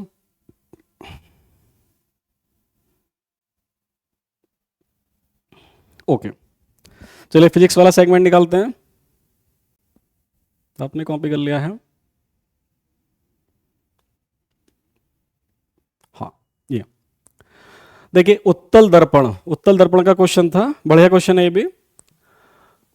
25 सेंटीमीटर दूरी पर रखी वस्तु, ठीक है ना, उत्तल दर्पण ऐसे बनाते हैं उत्तल दर्पण को। और इस पर कहीं यहां पर कितने दूरी पर, 25 सेंटीमीटर की दूरी पर वस्तु रखी हुई है। तो ये u का मान कितना हो गया, माइनस के 25 सेंटीमीटर, क्योंकि दर्पण के बाएं तरफ चिन्ह हम माइनस कर लेते हैं। और प्रतिबिंब जो बनता है वो आधा बनता है, पूरा सेंटेंस देख ले, वस्तु की लंबाई का आधा बनता है। तो देखिए आवर्धन का जो सूत्र होता है वो क्या होता है, एच डैश अपॉन एच और बराबर माइनस वी बटे यू होता है। एच डैश यहां पे क्या होती है, प्रतिबिंब की लंबाई या ऊंचाई, और ये वस्तु की ऊंचाई। तो देखिए वस्तु की ऊंचाई मान लो हमने 1 लिया हुआ है, तो प्रतिबिंब कितना बनना है, आधा बनना है। तो इस वाले भाग से m का मान कितना आ गया, 1/2, ठीक है। m का मान आ गया हमारा 1/2। और ये m किसके बराबर है, देखो m किसके बराबर है, माइनस वी बटे यू के। और m कितना आ रहा है, 1/2, माइनस v हमें ज्ञात करना है, और u का मान कितना, माइनस के 25 सेंटीमीटर।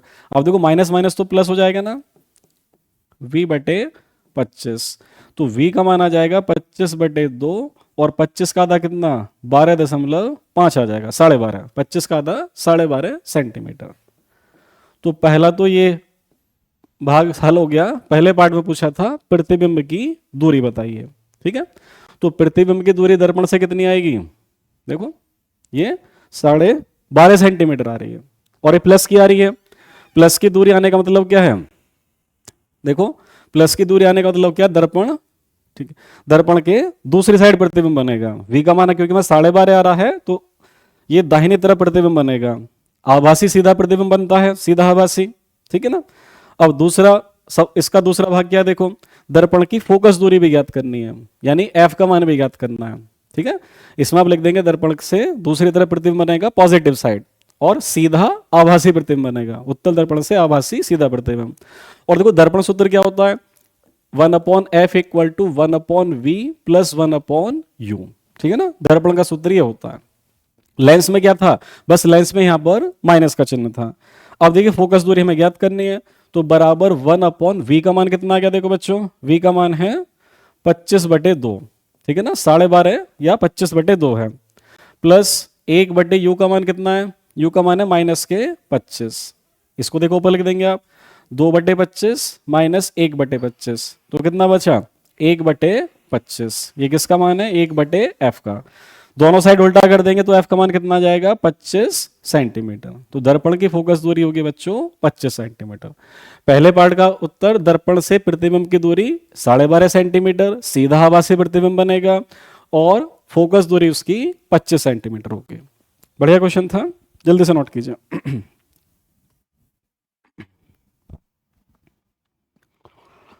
तो ये फिजिक्स में पहला क्वेश्चन हमने कंप्लीट किया।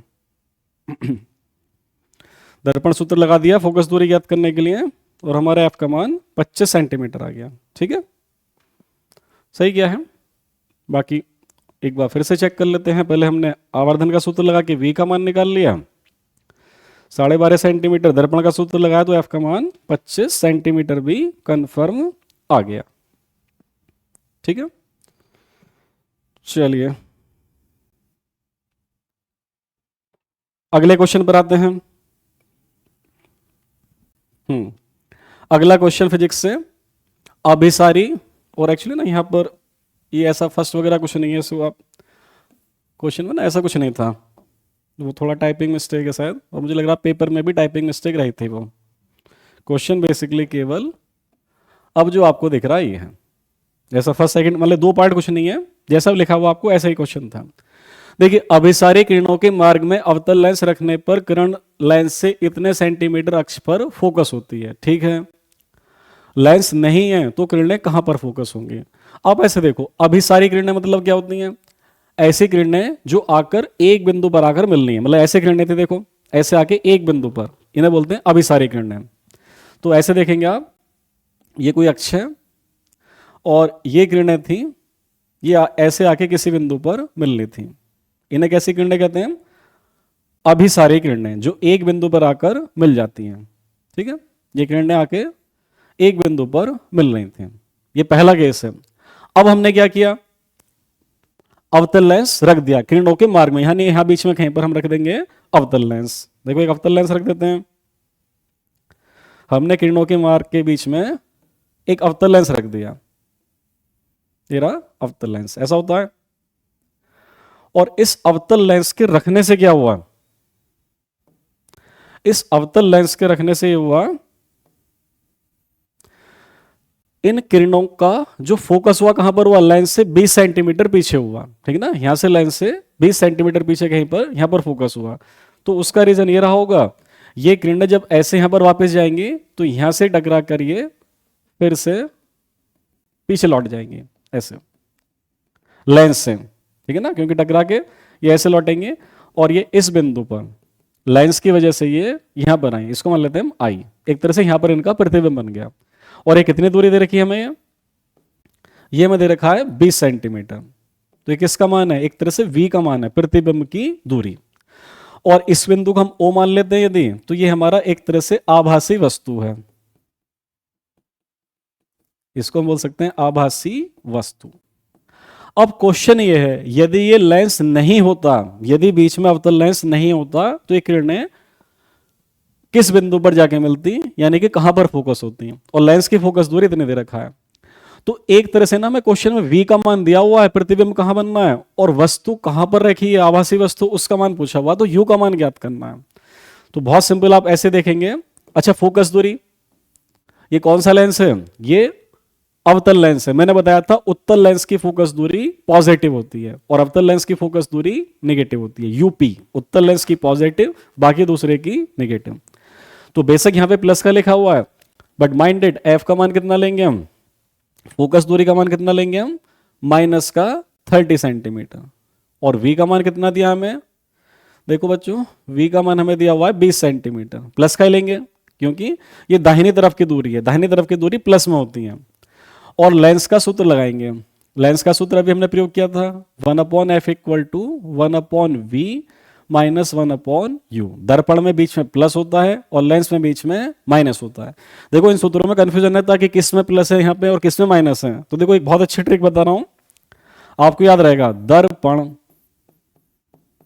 और लेंस, कभी नहीं भूलोगे। सूत्र देखो, ये तो इतना याद रहता है कि फोकस दूरी वाला पार्ट एक तरफ होता है और v और u का पार्ट एक तरफ होता है। इतना तो आपको पता है कि फोकस का उल्टा एक तरफ होता है और बाकी v और u का उल्टा एक तरफ होता है। कंफ्यूजन कहां पर होता है? आप भी भूल जाते हो किस में प्लस था किस में माइनस था। तो देखो कितना आसान है, एक ट्रिक देखो, दर्पण, दर्पण के बीच में क्या आता है? पा। दर्पण के बीच में पा से पॉजिटिव यानी कि प्लस का साइन। दर्पण के बीच में क्या आता है? पी, पी यानी कि पॉजिटिव, पी फॉर पॉजिटिव।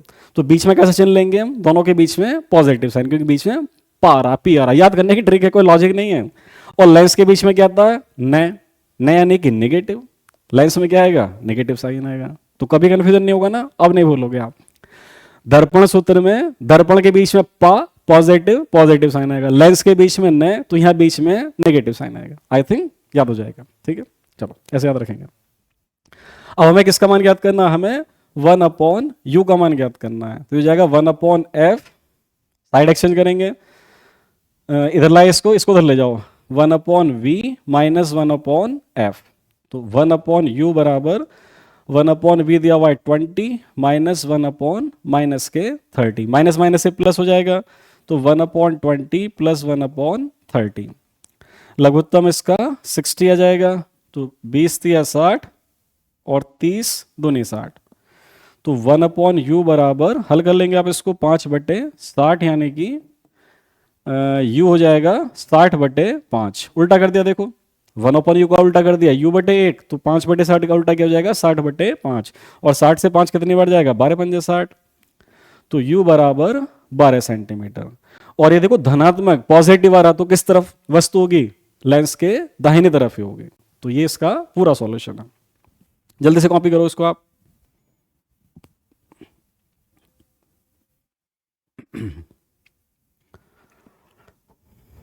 बहुत अच्छा क्वेश्चन था ये भी। तो लेंस की अनुपस्थिति में ये किरणें दाहिनी तरफ या 12 सेंटीमीटर की दूरी पर फोकस होंगे। ठीक है, ओके। अगले क्वेश्चन पर आते हैं, फिजिक्स से अगला क्वेश्चन। 2 ओम, 3 ओम, 6 ओम को 3 प्रतिरोधों को किस प्रकार जोड़ा जाए कि इनका समतुल्य एक बार 4 ओम आ जाए और एक बार 1 ओम आ जाए। बहुत ही बढ़िया क्वेश्चन था। देखो जनरली आपको पता है, एक तो होता है समांतर संयोजन या जिसको बोलते हैं पार्श्व संयोजन, ठीक है ना। तो एक बार सबको पहले पार्श्व संयोजन में जोड़ लेते हैं, और एक होता है श्रेणी संयोजन। एक तो क्या होता है पार्श्व या समांतर संयोजन, ठीक है। इसमें हम तारों को कैसे जोड़ते हैं, हम तारों को इसमें ऐसे जोड़ते हैं, 3 तार हैं, तीनों को ऐसे जोड़ेंगे। ये पहला प्रतिरोध, ये दूसरा, और फिर ये तीसरा। समांतर संयोजन ऐसा संयोजन होता है ठीक है। ये R1, R2 और R3 जब एक दूसरे के ऊपर नीचे से जोड़ते हैं समांतर, देखो समांतर हो गया ना, इसके समांतर ये और इसके समांतर ये, तो ऐसे संयोजन को क्या बोलते हैं हम पार्श्व या समांतर संयोजन। और इनकी वैल्यूज कितनी दे रखी हैं, देखो पहला प्रतिरोध हम R1 मान लेते हैं 2 ओम, दूसरा वाला 3 ओम, और ये वाला 6 ओम। और हम जानते हैं पार्श्व संयोजन में सूत्र क्या होता है, 1/R equal to 1/R1 plus 1/R2 plus 1/R3। अब इनके मान रख देंगे हम, तो 1/2 प्लस 1/3 प्लस 1/6, लघुत्तम सबका 6 आ जाएगा, 2 तिया 6, 3 दूनी 6, 6 एकम 6, यानी कि 6/6 यानी कि 1 आ गया। तो 1/R बराबर 1, इसका उल्टा कर दो R, और उसका उल्टा करेंगे तब भी 1 ही रहेगा, तो ये 1 ओम आ जाएगा तुल्य प्रतिरोध। तो ये सेकंड वाला केस हो गया, यानी कि तुल्य प्रतिरोध 1 ओम तब आएगा जब आप तारों को कैसे संयोजन में जोड़ते हैं, पार्श्व संयोजन में। ये सूत्र चलता है इसमें पार्श्व संयोजन का, ठीक है। और ये हमारा दूसरा भाग पहले सॉल्व कर लिया। अब देखिए एक होता है श्रेणी संयोजन, श्रेणी संयोजन उसमें तार हम एक ही श्रेणी में सीधे आमने सामने ऐसे जोड़ देते हैं, ठीक है, R1, R2, R3। और ऐसे संयोजन को बोलते हैं श्रेणी संयोजन। और इस संयोजन के तुल्य प्रतिरोध ज्ञात करने का सूत्र, इन्हें सीधा जोड़ दो, R1 plus R2 plus R3। देखो ऐसे याद रखो, यदि सीधे जोड़ रखे हैं तो R1, R2, R3 को सीधे जोड़ देंगे, और यदि ऊपर नीचे ऐसे जोड़े हुए हैं तो 1/1/1/, ठीक है।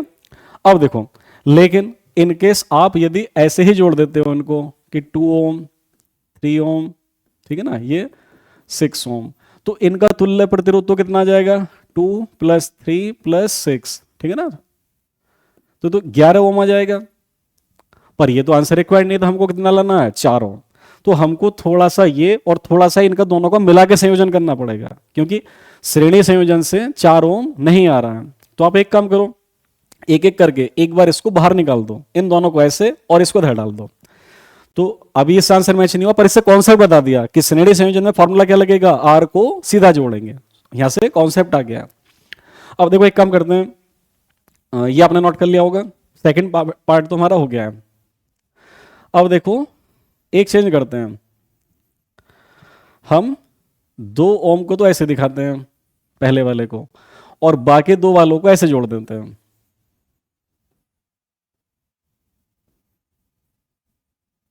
बाकी 2 को हम ऐसे जोड़ देते हैं। ये R1 कितना था, 2 ओम, R2 कितना दिया है, 3 ओम और R3 दिया हुआ है 6 ओम।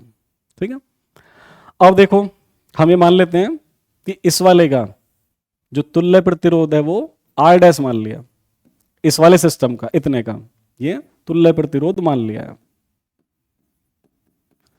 और ये कैसा संयोजन है, अभी जो हमने दूसरा भाग पहले किया था, ये पार्श्व संयोजन है या समांतर संयोजन है। तो इसका हम ऐसे निकालेंगे 1/R डैश बराबर 1/ पहला प्रतिरोध प्लस 1/ दूसरा। लघुत्तम 6 आ जाएगा, 3 दूनी 6, 6 एकम 6 यानी कि 3/6 यानी कि 1/2 आ जाएगा। ठीक है, तो 1/R डैश बाईं तरफ चल रहा था बराबर 1/2, तो इससे R डैश का मान कितना आ जाएगा 2 ओम। तो इसका तुल्य प्रतिरोध कितना है 2 ओम।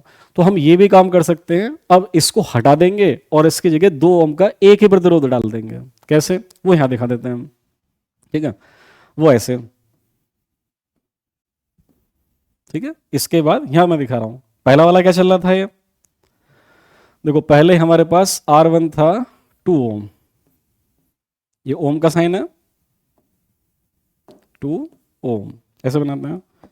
और इस सिस्टम का तुल्य प्रतिरोध कितना निकाल लिया हमने, वो निकला हुआ ये 2 ओम। और अब दोनों कैसे संयोजन में है, अब तो श्रेणी है ना, और श्रेणी संयोजन में क्या करेंगे, तुल्य प्रतिरोध ज्ञात करने के लिए दोनों को जोड़ देंगे। तो 2 ओम प्लस 2 ओम बराबर 4 ओम। तो पहले पार्ट का आंसर अब आया है कि हमें इन 3 प्रतिरोधों का तुल्य प्रतिरोध 4 ओम लाने के लिए ऐसे जोड़ना पड़ेगा। ठीक है, जल्दी से नोट करेंगे। अच्छा क्वेश्चन था ये भी।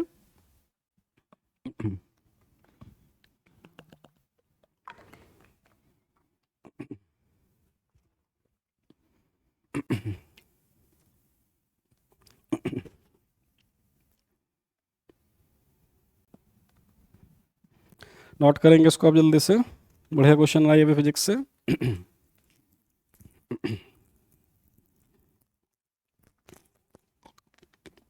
चलिए अगला क्वेश्चन। घरेलू वितरण में जितने तार प्रयोग करते हैं आप उनके नाम, कार्य और उनके रंग बताइए। बढ़िया क्वेश्चन है, देखो ये भी, इससे आपको अच्छी नॉलेज होगी। तो आप ऐसे कर लो, एक सारणी बना लेंगे हम। एक तरफ तो लिखेंगे हम तार का नाम,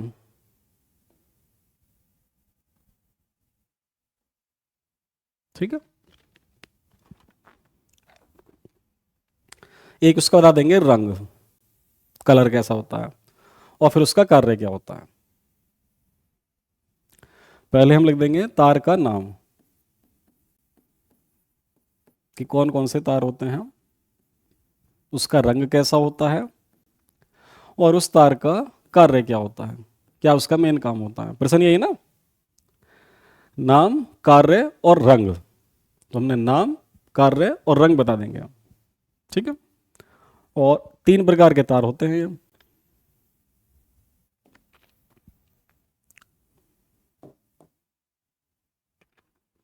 तो देखिए जो घरों में हम विद्युत उपकरण में यूज करते हैं वो 3 तार होते हैं। एक तो तार होता है गर्म तार, दूसरा होता है ठंडा तार या न्यूट्रल बोलते हैं, उदासीन, इंग्लिश में कहते हैं ना न्यूट्रल वायर है ये, न्यूट्रल वायर या उदासीन तार है। और तीसरा होता है भू संपर्क तार, जो भूमि के संपर्क में होता है, या अर्थ वायर बोलते हैं इसे, ठीक है ना। 3 प्रकार के तार होते हैं, गर्म तार, ठंडा तार, लिखा दिख रहा है ना आपको ये, और ऐसे कर देता हूं उसको, अब क्लियर दिख रहा होगा। 3 प्रकार के तार होते हैं, गर्म तार, ठंडा तार और भू संपर्क तार। जो भूमि के संपर्क में होता है अर्थ वायर, भू संपर्क तार। जो न्यूट्रल होता है ठंडा तार। अच्छा, इनके कलर भी हमने इसका कलर लाल फिक्स किया हुआ है, ठीक है ना। ये लाल कलर का होता है, ये वाला, ये काला रंग का होता है, और ये हरा रंग का होता है। 3 तरह के तार हम जनरली यूज करते हैं घरों में, ठीक है ना। लाल गर्म तार, काला ठंडा तार और हरा भू संपर्क तार। अब देखिए लाल रंग का जो गर्म तार होता है इसका काम क्या होता है, जो हमारी पावर सप्लाई होती है, पावर सप्लाई से विद्युत उपकरणों तक विद्युत धारा को ले जाना, विद्युत धारा प्रवाहित होती है इसमें। मान लो हमारी मेन स्विच है, पावर सप्लाई है, और ये हमारे यहाँ पे कोई बल्ब लगा हुआ है, ऐसे ये कोई बल्ब लगा हुआ है, ठीक है ना, ये बल्ब दिखा दिया ऐसे। तो इस बल्ब को जलाने के लिए हमें ऐसे तार ले जाना होगा, तो ये हमारा गर्म तार है या लाल तार है, ये हमारा गर्म या लाल तार है। आप पूरा वर्ड लिखेंगे, ये जो इधर वाला तार दिखाया हुआ है गर्म तार है, और ये कैसे रंग का होता है, ये लाल रंग का होता है, ठीक है ना, समझने के लिए केवल इसको लाल रंग से दिखा दिया, ये लाल रंग का वायर होता है। और इसका कार्य क्या होता है, अब देखो मैं बोल रहा हूं, इसका कार्य आप लिख लेंगे, जो पावर सप्लाई है, पावर सप्लाई से विद्युत धारा को, अब हमने यहां बल्ब दिखा रखा है तो बल्ब लिख देते हैं, या विद्युत उपकरण लिख देंगे, बल्ब तक ले जाना, बल्ब जल जाएगा इससे। पर ऐसा थोड़ी ना है कि वहीं पे बस करंट छोड़ देंगे आप, करंट वापस से तो सर्किट पूरा करना है, तो जो सर्किट पूरा करता है वो हमारा ठंडा तार होता है।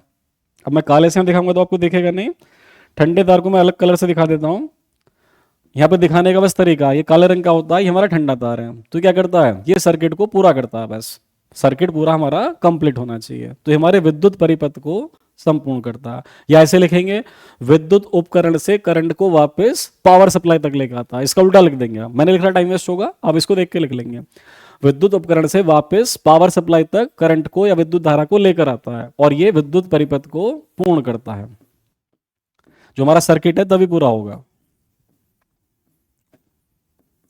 पूरा करता है। तो पहला वाला भी इसमें लिख देंगे आप। और जो तीसरा तार होता है, ये भूमि के अंदर होता है, हम अपने घर के आसपास कहीं पे गड्ढा, गहरा गड्ढा खोद के जमीन के अंदर धातु की प्लेट रखते हैं, उससे जोड़ देते हैं, ठीक है ना। वो पूरा सेंटेंस आप देख लेंगे, जैसे भी है, मान लो कोई मकान है आपका, इस मकान के बराबर में कहीं पे आप गड्ढा खोद देते हैं, और इसमें पहले से धातु की प्लेट होती हैं, उससे जोड़ देते हैं, हरे रंग का तार होता है, ठीक है। और इसका मेन काम क्या होता है, ये घर में स्थित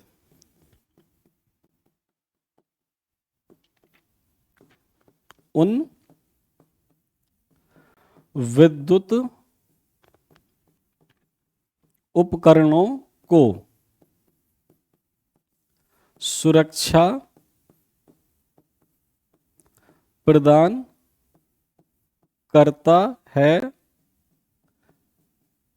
जिनकी बॉडी कैसी होती है, मेटेलिक होती है, धात्विक होती है, धातु की बनी होती है, कैसी बनी होती है, धातु की बनी होती है, ठीक है। ये इसका कार्य है।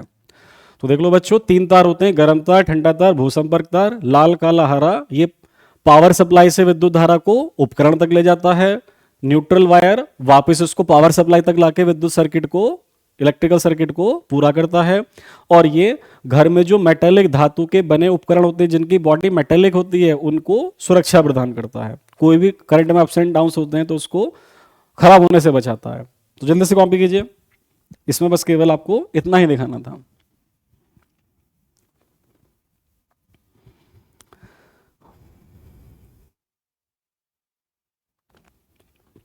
ये हमारे तीन प्रकार के तार हो गए।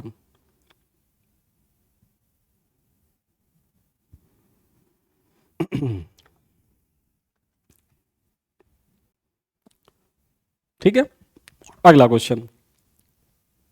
अच्छा, उसमें एक क्वेश्चन और था, ये अथवा में धारावाही चालक के कारण उत्पन्न चुंबकीय क्षेत्र किन किन कारणों पर निर्भर करता है। देखो, एक्चुअली धारावाही चालक यानी कि किसी चालक के अंदर धारा प्रवाहित कर दी है, नाम से ही मतलब निकाला करो, धारावाही चालक। मान लो कोई चालक है, चालक का मतलब किससे है, एक तार से है, इस तार में आपने विद्युत प्रवाहित कर दी, तो इस तार के आसपास में ना चारों तरफ एक चुंबकीय क्षेत्र उत्पन्न हो जाता है। तो ये पूछा है कि वो जो चुंबकीय क्षेत्र उत्पन्न हुआ वो किन किन कारकों पर निर्भर करता है। तो देखो पहला कारक तो क्या, प्रवाहित विद्युत धारा। पहला लिखेंगे आप क्या, प्रवाहित विद्युत धारा। और दूसरा कारक क्या हो जाएगा, दूरी, चालक से दूरी। तो देखो बहुत सीधा सा कॉन्सेप्ट है, ये जो चालक था, इस चालक में जो चारों तरफ विद्युत चुंबकीय क्षेत्र उत्पन्न हुआ वो किसके कारण हुआ, धारा प्रवाहित करने से। अब यदि आप ज्यादा करंट प्रवाहित करोगे तो ज्यादा स्ट्रॉन्ग चुंबकीय क्षेत्र डेवलप होगा चारों तरफ, और कम विद्युत धारा प्रवाहित करेंगे तो कम चुंबकीय क्षेत्र डेवलप होगा। तो इसमें आप केवल इतना लिखेंगे, किसी चालक के आसपास में जो उत्पन्न चुंबकीय क्षेत्र होता है वो चालक में प्रवाहित विद्युत धारा के सीधे समानुपाती होता है। यदि चालक में कम धारा प्रवाहित करते हैं तो कम तीव्रता का चुंबकीय क्षेत्र पैदा होता है या उत्पन्न होता है, और यदि अधिक विद्युत धारा प्रवाहित करते हैं तो अधिक तीव्रता का चुंबकीय क्षेत्र उत्पन्न होता है। ये इसमें लिखेंगे आप, ठीक है ना। वीडियो को रिवाइज फिर से देखकर आप नोट कर लेना, लिखने में बहुत टाइम लगेगा एक्चुअली। दूरी, आप चुंबकीय क्षेत्र पास में देखेंगे तो ज्यादा स्ट्रॉन्ग चुंबकीय क्षेत्र होगा, चालक से दूर जाएंगे तो चुंबकीय क्षेत्र की तीव्रता कम हो जाएगी। तो चुंबकीय क्षेत्र की तीव्रता चालक से दूरी पर भी निर्भर करती है। चालक के आसपास ज्यादा स्ट्रॉन्ग चुंबकीय क्षेत्र होगा और चालक से दूर जाएंगे तो वो कम तीव्रता का होगा, उसकी तीव्रता दूरी पर भी निर्भर करती है। तो ये दो बातें आप लिख देंगे कि ये किन किन कारकों पर निर्भर करता है, एक तो प्रवाहित विद्युत धारा पर और दूसरा किस पे, उसकी दूरी। चलिए इसमें एक चीज और पूछी थी हाँ, इसमें नियम चुंबकीय क्षेत्र की दिशा को ज्ञात करने के लिए कौन से नियम का प्रयोग करते हैं, उस नियम का आपको स्पष्ट भी करना, उसका नाम भी पूछा हुआ है, ठीक है ना, क्लियर लिखा हुआ है, उस नियम का नाम भी बताओ। तो उसे एक्चुअली हम क्या बोलते हैं, अगली स्लाइड पर दिखा देता हूं, उसे बोलते हैं दक्षिण अंगुष्ठ नियम,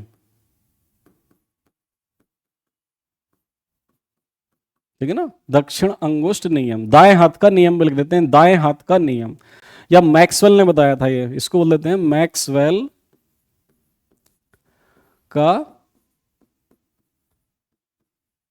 कार्क स्क्रू नियम, मैक्सवेल का कार्क स्क्रू नियम या दक्षिण अंगुष्ठ नियम या दाहिने हाथ का नियम। अब देखो इस नियम में आप ऐसे चित्र दिखा देंगे, पहले देखो बना लो इस तरह का, ये दाहिने हाथ की उंगलियां दिखा दी हैं और ये हमारा अंगूठा, ठीक है। हाथ आप जैसे बनाते हैं इसे इतना समझ में आ सकता है, ऐसे दाएं हाथ का ये अंगूठा है, ठीक है ना, और ये हमारा चालक है, ऐसे ये चालक है, ठीक है, ये हमारा अंगूठा है, और इसकी दिशा हमने ऊपर विद्युत धारा की दिशा ली हुई है, विद्युत धारा की दिशा की तरफ है, ठीक है। तो इस नियम में देखो मैं बोलूंगा, आप उसको सुन के लिख लेंगे, रिपीट करके वीडियो को देख लेंगे। ये नियम दाएं हाथ का नियम, दक्षिण अंगुष्ठ नियम या मैक्सवेल का कॉर्क स्क्रू नियम, पहले चित्र बनाओ जल्दी से, ठीक है ना। दाहिने हाथ का हमने चित्र दिखाया हुआ आपको, दक्षिण अंगुष्ठ नियम या दाएं हाथ का नियम बहुत सिंपल, या मैक्सवेल का कॉर्क स्क्रू नियम, ठीक है।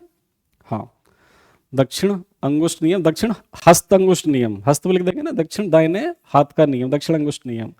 तो ये नियम ये कहता है, यदि आप अपने हाथ की उंगलियों और अंगूठों को किसी चालक के चारों तरफ इस तरह से फैलाते हैं कि अंगूठा कहां है, देखो अंगूठा इन उंगलियों के लंबवत है, ऊपर है, और किसकी दिशा में, विद्युत धारा की दिशा में।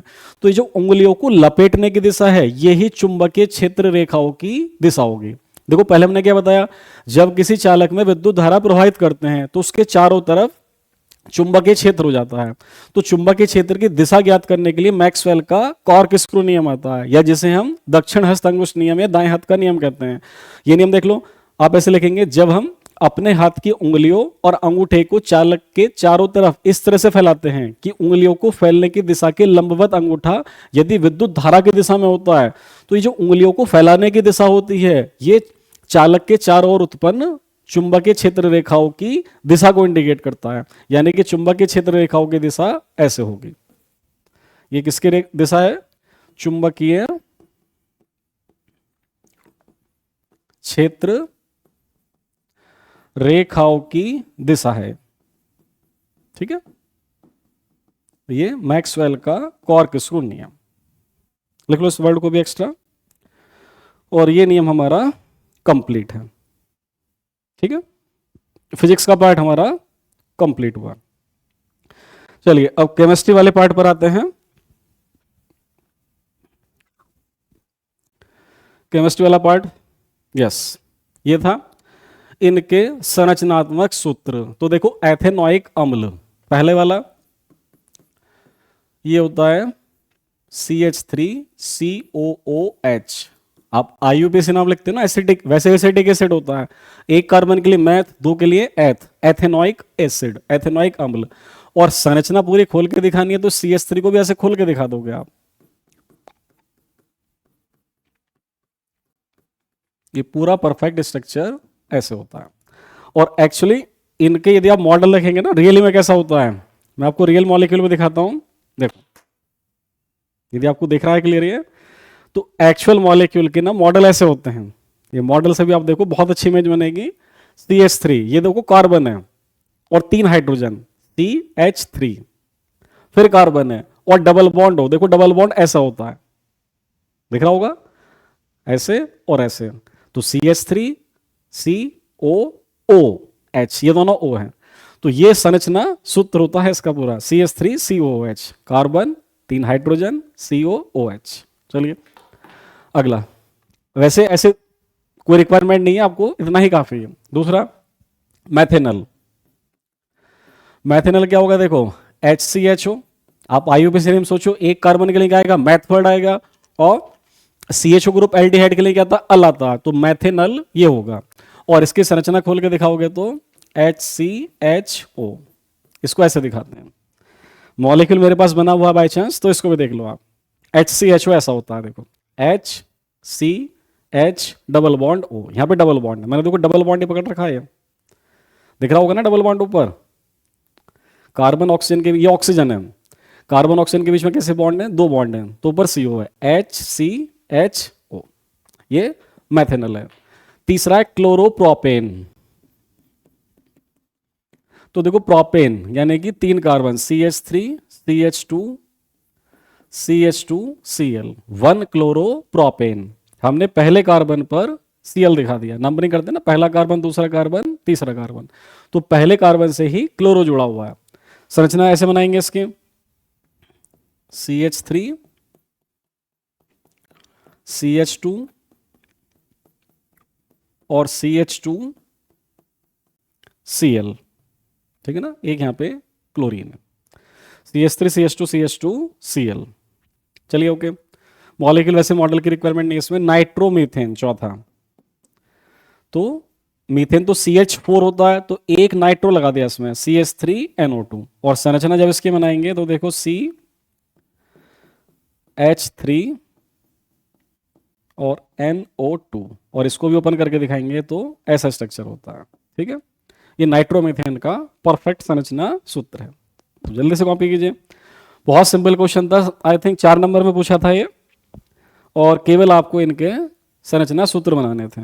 तो पहला ethanoic acid, CH3COOH, मैथेनल, HCHO, chloropropane हो गया, CH3 CH2 CH2Cl, nitromethane CH3NO2। ठीक है ना, ये क्वेश्चन हमारा कंप्लीट है।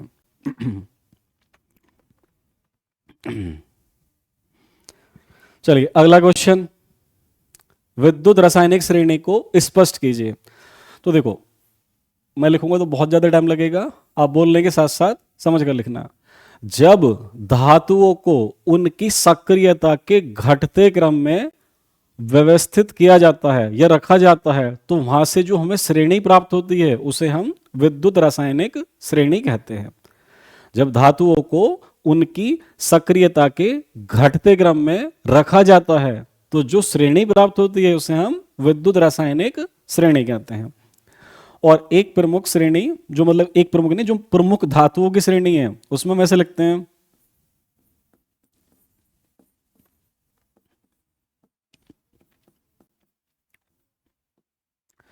और ये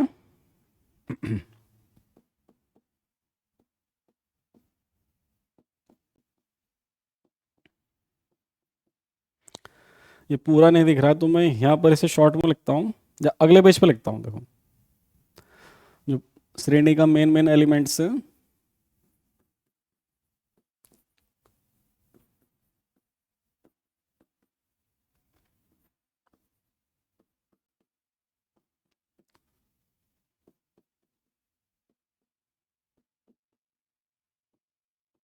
ठीक है। तो जो धातु सबसे ऊपर है ये सबसे अधिक क्रियाशील है, और ऊपर से नीचे चलने पर क्रियाशीलता घट रही है। ऊपर से नीचे चलने पर क्रियाशीलता घट रही है, ठीक है ना, ठीक है। हाँ, क्रियाशीलता घट रही है ऊपर से नीचे चलने पर। जो धातु ऊपर स्थित होती है ये सबसे अधिक क्रियाशील होती है, सबसे अधिक क्रियाशील है। और जो धातु इस श्रेणी में सबसे नीचे होती है, अंडरस्टूड, वो क्या होगी, सबसे कम क्रियाशील होगी, ठीक है। तो विद्युत रासायनिक श्रेणी में क्या क्या होता है, यानी कि जब धातुओं को उनकी क्रियाशीलता के घटते क्रम में हम व्यवस्थित कर लेते हैं तो उस प्राप्त श्रेणी को विद्युत रासायनिक श्रेणी या सक्रियता श्रेणी भी इसी को कहते हैं, ठीक है ना। और ये श्रेणी ना, कभी आप सोचो इसमें कौन ऊपर नीचे गलत कर दिया है, तो देखो एनसीईआरटी वाला लिया मैंने यहाँ पे कोई अपने तरफ से नहीं बनाया है, ये एनसीईआरटी की बुक में देखेंगे आप, ये श्रेणी वहां पे दी हुई आपको मिल जाएगी। तो देखो सेम मैंने ये लिखा हुआ है, K N A C A M G A L Z N F E P B H C U H G A G A U, मैंने सेम यही लिखा हुआ है जो एनसीईआरटी में लिखा हुआ है, ठीक है ना। तो हमारा एक पेज चल रहा था, बस पूरा करते हैं जल्दी से, केमिस्ट्री वाला पार्ट ये 2 क्वेश्चन बचे हैं। हाँ, ये विद्युत रासायनिक श्रेणी, तो ये सेम एनसीईआरटी वाला लिखा हुआ है। तो इस श्रेणी में जो ऊपर धातु होगी वो ज्यादा क्रियाशील होगी, जो नीचे होगी कम क्रियाशील होगी। और क्या मेन क्वेश्चन पूछा था इसमें, ये तो परिभाषा होगी, इसके 2 अनुप्रयोग लिखो। तो देखो अनुप्रयोग बहुत सिंपल है। पहला अनुप्रयोग क्या हो गया इसका, हम धातुओं की क्रियाशीलता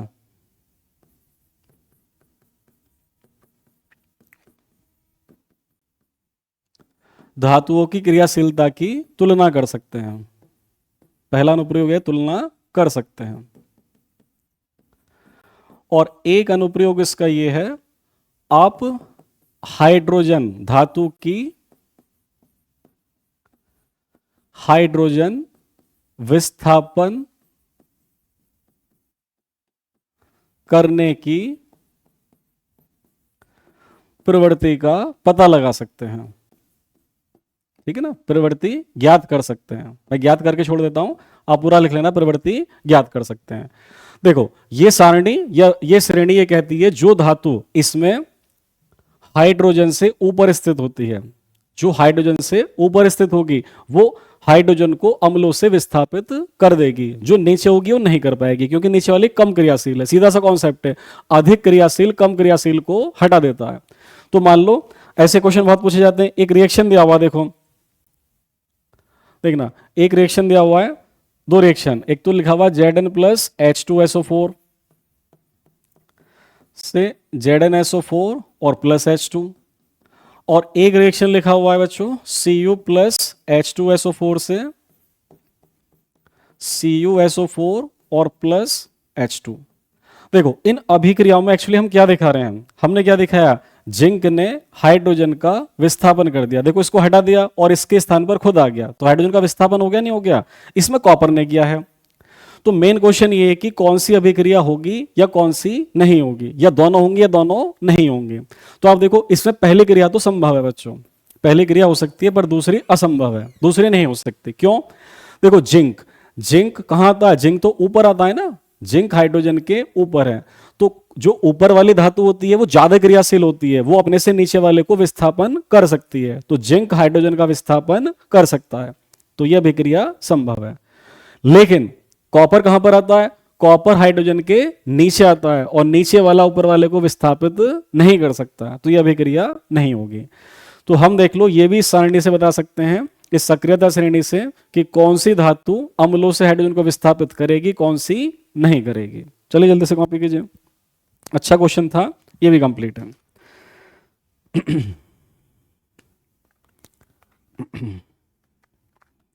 तो ये कंप्लीट हो गया हमारा विद्युत रासायनिक श्रेणी का। ठीक है, पूरा करते हैं जल्दी से बस। अगला क्वेश्चन, इसी में दूसरा पार्ट था, मिश्र धातु किसे कहते हैं। तो देखो जब धातुओं को मिला देते हैं, मिश्रित कर देते हैं, तो क्या बन जाता है, मिश्र धातु। बट एक चीज ध्यान रखना, जिन दोनों को मिलाते हो, दोनों या तो धातु हो या एक धातु एक अधातु हो। दो या दो से ज्यादा धातुओं को मिलाते हैं, या एक धातु और एक अधातु को मिलाते हैं, यानी जो मिला रहे हो उसमें से कम एक धातु होनी जरूरी है। तो परिभाषा यही है, जब दो या दो से अधिक धातुओं या एक धातु एक अधातु को आपस में मिलाकर समांगी मिश्रण बना देते हैं, तो ऐसे समांगी मिश्रण को मिश्र धातु कहते हैं। मिश्रित, मिला दिया ना। कॉपर की दो प्रमुख मिश्रित धातु, देखो एक तो होती है पीतल और एक होता है जर्मन सिल्वर। हमसे दो उदाहरण पूछे हैं, एक तो पीतल होती है और एक होता है जर्मन सिल्वर। ऐसे हम अपने आंसर को सारणी में लिख देंगे। इस तरह का लिखते हैं ना तो बहुत अच्छा रिप्रेजेंटेशन माना जाता है। अब इसमें क्या क्या होता है बताएंगे, और इसके नाम भी पूछा हुआ, नाम तो यहां लिख दिया है, और उपयोग भी बताएंगे हम। ठीक है, ऐसे। तो यहां तो नाम हो गया, ये यहां बताएंगे इसकी परसेंटेज मिश्रण की, और यहां इसके हम उपयोग भी बताने वाले हैं। ऐसे टेबल पूरा करेंगे। ठीक है, यहां पर हमने नाम बता दिया। तो देखो बच्चों, जो पीतल होता है इसमें 70% तो तांबा यानी कि कॉपर होता है, और 30% जस्ता यानी कि जिंक होता है। ये इसका कॉम्बिनेशन होता है, 70% कॉपर और 30% इसमें जिंक होता है। इसमें कॉपर 50% होता है, जिंक 35% होता है, और 15% इसमें निकल भी आ जाता है। 15% निकल होता है। बस इनके कॉम्बिनेशन को ध्यान रखेंगे। पीतल का उपयोग जानते हो, एक तो तार बनाने में और बर्तन बनाने में। ठीक है ना, तार और बर्तन बनाने में, वो पूरा लिख देंगे आप। इसमें बर्तन बनाने में, ठीक है, और मूर्तियां बनाने में, ये इसके उपयोग हैं, मूर्तियां बनाने में। तो थियोरेटिकल क्वेश्चन है, बहुत ज्यादा एक्सप्लेनेशन की रिक्वायर्ड नहीं है, बस परिभाषा में एक्सप्लेनेशन थी कि मिश्र धातु किसे कहते हैं, जब दो धातुओं, दो या दो से अधिक धातुओं को या एक धातु और एक अधातु को आपस में मिलाते हैं तो जो समांगी मिश्रण बनता है उसे हम क्या कहते हैं, मिश्र धातु कहते हैं। कॉपर के दो प्रमुख मिश्र धातु ये हमने यहां पर बता दी हैं। चलो जल्दी से कॉपी करो उसको बच्चों। बस एक से दो क्वेश्चन शायद बचे हैं बस। चलो अगले पार्ट पर आते हैं जल्दी से। अगला क्वेश्चन, यस, आईयूपीएससी। तो देखो बहुत आसान है, एक कार्बन मैथ, एक कार्बन के लिए लिखते हैं मैथ, और सिंगल बॉन्ड है तो एन, और एल्डिहाइड के लिए एल, मिथेनल। अब एक क्वेश्चन में इसका संरचना सूत्र भी लिखा था ना, तो HCHO का आईयूपीएसी नेम क्या होता है, मिथेनल। आप हिंदी में लिख दो, अंग्रेजी में लिख दो, आईयूपीएसी तो मैंने आपको अंग्रेजी में बताया था ना, तो मैथेनल मैं लिख देता हूं, दिक्कत है तो हिंदी में लिख देंगे मैथेनल। ये इसका आईयूपीएसी नेम है। देखो मैथ एथ प्रॉप, ये हो जाएगा प्रॉप, पर डबल बॉन्ड भी है तो क्या आएगा, इन प्रॉप, क्योंकि तीन कार्बन है, मैथ एथ प्रॉप, डबल बॉन्ड के लिए इन आता है, तो प्रोपीन है, सिंपली है, हिंदी में लिख दो आप प्रोपीन। तो पहले का नाम है मैथेनल, आईयूपीएसी ने बहुत सिंपल आईयूपीएसी पूछा था इस बार, और दूसरे का नाम है प्रोपीन। ओके, चलो इतना लिखो। फिर कार्बन की संयोजकता पर टिप्पणी, इसको मैं आपको बहुत अच्छे से दिखाने वाला हूं, फिलहाल ये जल्दी से लिखो, अगली स्लाइड पे करूंगा मैं। मैथेनल और प्रोपीन, चलो हाँ अगली स्लाइड पे आते हैं। कार्बन की संयोजकता, देखो मैं आपको अच्छे से समझाता हूं उसको। कार्बन की संयोजकता, तो इसमें ना ली बेल और वॉन टॉफ ने काम दिया था, ली बेल और वॉन टॉफ, ठीक ना, वॉन टॉफ। ली बेल और वॉन टॉफ ने यह बताया था जो कार्बन होता है इसकी संयोजकता 4 होती है, यानी कि 4 परमाणुओं से जुड़ सकता है। देखो संयोजकता का मतलब क्या होता है, इंग्लिश बोलते हैं कंबाइनिंग कैपेसिटी, जुड़ने की क्षमता। एक परमाणु कितने बॉन्ड बना सकता है वो उसकी संयोजकता होती है। तो कार्बन की संयोजकता कितनी होती है, 4। सम चतुष्फलकीय संयोजकता ये बताया था, ये सम चतुष्फलकीय संयोजकता होती है। कार्बन की 4 सम चतुष्फलकीय संयोजकता होती है, यानी एक कार्बन परमाणु कितने हाइड्रोजन से, 4 हाइड्रोजन से जुड़ा होता है। लेकिन देखिए ये इस तरह से नहीं होता है, जनरली ये स्ट्रक्चर हम बना देते हैं मीथेन के लिए, CH4 के लिए, कैसे एक कार्बन के सेंटर में रख के 4 हाइड्रोजन जोड़ दिया, पर एक्चुअली में ऐसा नहीं होता। एक्चुअली में कैसा होता है वो देखते हैं। देखो एक्चुअली एक समचतुष्फलक लेते हैं पहले, समचतुष्फलक एक ऐसा आकृति जिसके चारों फलक बराबर होते हैं। इसको आप ऐसे देखो, ABC नीचे एक त्रिभुज था और इस त्रिभुज की तीनों साइड से हमने ऊपर दीवार खड़ा करके ऊपर इस D पॉइंट पे जोड़ दिया, ठीक है ना, इसे बोलते हैं समचतुष्फलक। तो जो कार्बन होता है वो इस समचतुष्फलक के सेंटर में होता है, बीचों बीच। और कार्बन के जो चारों बॉन्ड होते हैं ना, जो 4 हाइड्रोजन होते हैं, वो इस समचतुष्फलक के कॉर्नर की तरफ दिशा निर्देशित होते हैं, शीर्षों की तरफ। यहां पे 4 हाइड्रोजन ऐसे जुड़े रहते हैं। तो संरचना ये वाली नहीं, संरचना कुछ ऐसे निकल के आती है। एक हाइड्रोजन यहां पर है, एक हाइड्रोजन ऐसे है और एक हाइड्रोजन ऐसे है, ये 4 हाइड्रोजन ऐसे निकल के आते हैं, ठीक है। और किन्हीं भी दो संयोजकता के बीच में कितना डिग्री का कोण होता है, 109 डिग्री 28 मिनट। आप इनको पॉइंट टू पॉइंट ऐसे लिख के आ जाओगे कि ली बेल और वॉन टॉफ के अकॉर्डिंग कार्बन समचतुष्फलकीय होता है, इसकी 4 संयोजकता होती है। कार्बन एक समचतुष्फलक के सेंटर में होता है, केंद्र में होता है। बाकी 4 हाइड्रोजन जो बॉन्ड होते हैं, CH बॉन्ड होते हैं, वो चारों कॉर्नर की तरफ, चारों शीर्षों की तरफ दिशा निर्देशित होते हैं। और किन्हीं भी दो संयोजकताओं के बीच में कितना डिग्री कोण होता है, 109 डिग्री 28 मिनट। और देखो CH4 का ये वास्तविक मॉलिक्यूल होता है, देखो ध्यान से, CH4 ये मीथेन मॉलिक्यूल मेरे हाथ में है इस टाइम। कार्बन देखो सेंटर में है, और समचतुष्फलक की बात क्या करते हैं, नीचे एक त्रिभुज है और उस त्रिभुज की तीनों साइड में, एक दाहिनी तरफ, एक बाईनी तरफ और एक पीछे की तरफ, ऐसे दीवारें खड़ी करके एक पिरामिड टाइप की आकृति बना दी है, उसे ही हम बोलते हैं समचतुष्फलक। तो कार्बन उस समचतुष्फलक के केंद्र में होता है और चारों हाइड्रोजन उस चतुष्फलक के कॉर्नर या शीर्षों की तरफ दिशा निर्देशित होती हैं।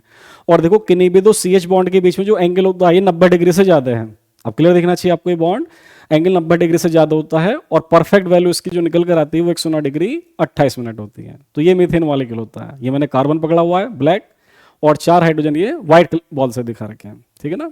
चलिए जल्दी से कॉपी करेंगे इसको, कार्बन की संयोजकता, इसमें ली बेल और वॉन टॉफ ने सारा बताया हुआ है।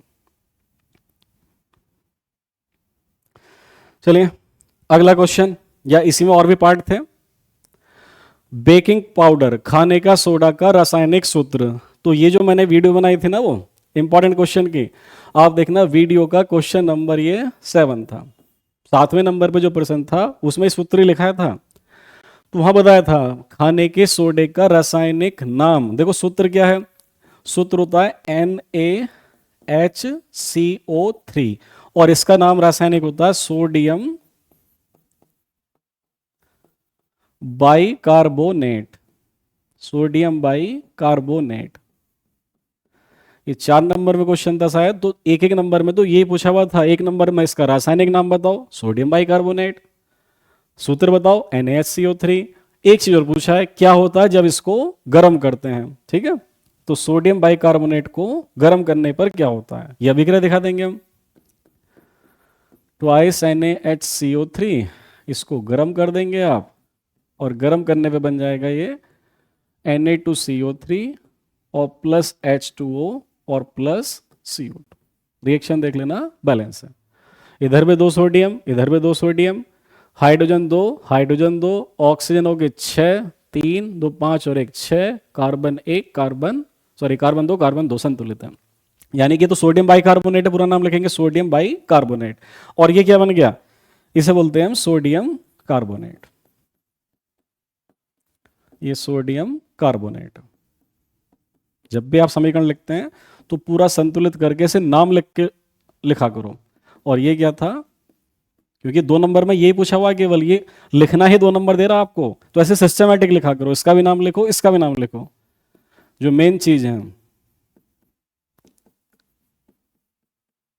और ये बहुत बेसिक है लिखने को, उसके नीचे जल लिख दो, पर इतना बेसिक है इसमें लिखने की कोई रिक्वायरमेंट नहीं है। कार्बन डाइऑक्साइड पूरा लिख सकते हो आप, तो आप लिख देंगे सोडियम बाइकार्बोनेट को गर्म करने पर वो सोडियम कार्बोनेट बन जाता है और जल और CO2 गैस यहां से निकलते हैं। ठीक है ना, ये हमारे इस वाले पार्ट का उत्तर था। जल्दी से लिखो उसको। ये सोडियम बाइकार्बोनेट को गर्म करने की अभिक्रिया है। ठीक है, चलो जल्दी से।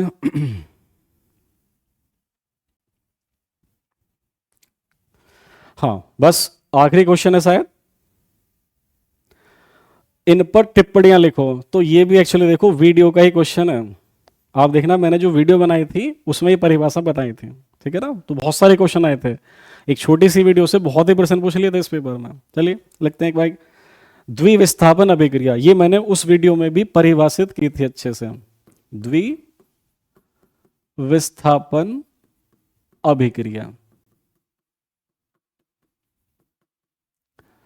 तो आप ये लिखेंगे ऐसी अभिक्रिया जिसमें, आप यहां पे लिखेंगे ऐसी अभिक्रिया जिसमें यौगिकों के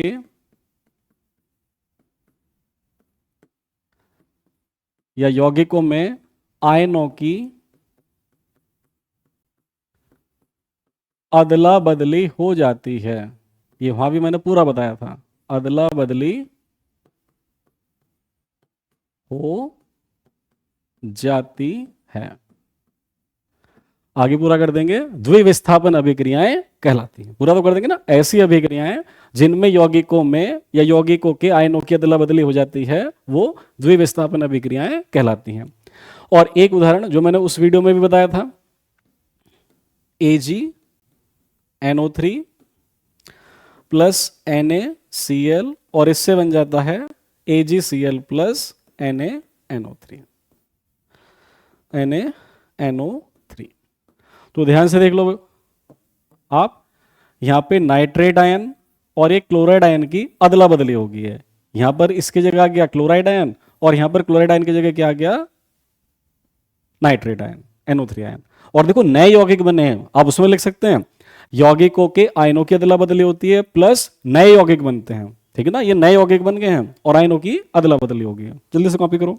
ये हमारी हो गई द्विविस्थापन अभिक्रिया, जिसमें यौगिकों के बीच आयनों की अदला बदली होती है। बस 2 पार्ट और हैं इससे। देखो अगले में क्या था, लास्ट क्वेश्चन है उदासीनीकरण अभिक्रिया। ठीक है ना, 2 बचे में छोटी छोटी परिभाषाएं हैं। उदासीनीकरण अभिक्रिया, 2 मिनट के हैं बस, ये 4 मिनट में वीडियो कंप्लीट है बस। ये उदासीनीकरण अभिक्रिया, तो इसमें आप देखो पूरा लिखेंगे मेरे बोलने के साथ साथ। जब अम्ल और क्षार आपस में अभिक्रिया करके लवण और जल बनाते हैं, तो इस प्रकार की अभिक्रिया को हम उदासीनीकरण अभिक्रिया कहते हैं। बहुत सिंपल है, जब अम्ल और क्षार परस्पर अभिक्रिया करके एक दूसरे को उदासीन करके लवण और जल बनाते हैं, तो यह अभिक्रिया उदासीनीकरण अभिक्रिया कहलाती है। और एग्जाम्पल जैसे HCl की अभिक्रिया आप NaOH से दिखा देंगे तो क्या बन जाएगा, NaCl, ये लवण है और प्लस जल। देखो अभिक्रिया का मेन थीम ऊपर ही लिखा हुआ था, ये अम्ल है हाइड्रोक्लोरिक अम्ल, ये क्षार है सोडियम हाइड्रोक्साइड, इन्होंने अभिक्रिया करी, दोनों ने उदासीन कर दिया, एक लवण बन गया। NaCl हम जानते हैं ना, खाने वाला जो नमक होता है उसका सूत्र NaCl होता है, लवण होता है वो, और जल बन गया। ठीक है, तो बस यही परिभाषा लिखनी थी। वो अभिक्रिया जिसमें अम्ल क्षार आपस में अभिक्रिया करके लवण और जल बनाते हैं उसे हम उदासीनीकरण अभिक्रिया कहते हैं। लिखो जल्दी से। और लास्ट आज का क्वेश्चन ये योगात्मक अभिक्रिया है। वो जो मैंने शॉर्ट वीडियो बनाई थी उसमें इसको भी बताया था। लास्ट क्वेश्चन ये, योगात्मक अभिक्रिया। ठीक है, पूरा लिख लेते हैं जल्दी से।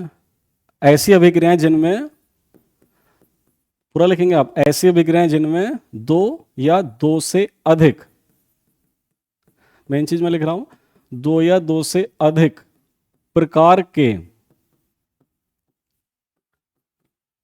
पदार्थों के, दो या दो से अधिक पदार्थ, अधिक प्रकार के पदार्थों के अणु आपस में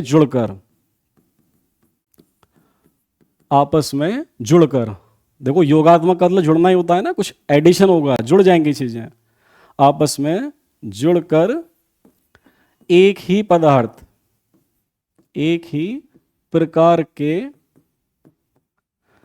पदार्थ के अणु बनाते हैं, एक ही प्रकार के पदार्थ के अणु बनाते हैं। और सेंटेंस पूरा कर देंगे, वो अभिक्रियाएं योगात्मक अभिक्रियाएं कहलाती हैं। और देखो एक उदाहरण, ये सेम मैंने उस वीडियो में बताया था, जो इंपॉर्टेंट क्वेश्चन की वीडियो बनाई थी, सेम वहां से क्वेश्चन था ये, 2Na + Cl2 से 2NaCl। अब देख लो लेफ्ट हैंड साइड, इसमें दो प्रकार के पदार्थों के अणु हैं, कौन कौन से, एक सोडियम और एक क्लोराइड है, और यहां पर एक ही प्रकार का बन गया, ये NaCl तो एक ही प्रकार का है ना, तो ये हमारी योगात्मक अभिक्रिया पूरी हुई। तो एक बार चेक कर लेते हैं। देखो हमने ये क्वेश्चन कंप्लीट किया था 27, इसके बाद 28 नंबर पे क्या था, देखो तंत्रिका कोशिका, मैंने आपको पहले बता दिया था, इसका पूरा लिखा दिया था आपको, पहली स्लाइड में हमने बायोलॉजी किया था। फिर उसके बाद देख लेते हैं एक बार, मैं स्टार्टिंग से आपको पूरा एक बार रिकैप देख लेते हैं कि कोई क्वेश्चन रह तो नहीं गया। ठीक है, हमने यहां से स्टार्ट किया था, पेपर सॉल्व कर रहे थे। फिर देखो मैं एक एक करके स्लाइड दिखाता हूं, ये डायग्राम हमने यूज किए थे, न्यूरॉन वाला, हार्ट वाला, माधव जनन तंत्र, ये वैद्युत रासायनिक श्रेणी या सक्रियता श्रेणी, और यहां से मेन क्वेश्चन स्टार्ट थे। तो 1 2 3 देखते जाना सब, क्विक रिवीजन, ये 4 5 सब ये डिस्कस हो गया है, बस चेक कर रहे हैं कोई क्वेश्चन रह तो नहीं गया। ठीक है ना, 8 भी आ गया, 9 10, ठीक है, 11 12 13 14 15 16 17 18 19 20 सब डिस्कस हो गया था ऑब्जेक्टिव। और फिर देखो हमने 21 से स्टार्ट कर लिया था, 21 22 23 24 25, ठीक है ना, यहाँ बीच में उसको एक्सप्लेन किया था, ये सब उसका 25 ही आ गया, 26 27 ये रहा, और 27 के बाद जो 28 था ना, ये बायोलॉजी वाला सेक्शन हमने सबसे पहले कर लिया था। 28 भी 29 भी बहुत अच्छे से एक्सप्लेन किया था, ये एक्सप्लेनेशन हो चुका है, 30 भी हो गया था, और ये 31 भी हमने पूरा कर लिया था। ठीक है ना, ये सब हमने बायोलॉजी वाला पार्ट पहले कर लिया था। तो आज हमने 10th क्लास का जो साइंस का पेपर 2024 में हुआ था उसका पूरा डिटेल सॉल्यूशन किया। Thank you very much video देखने के लिए। वीडियो अच्छी लगी हो तो लाइक कर देना और चैनल को सब्सक्राइब कर देना।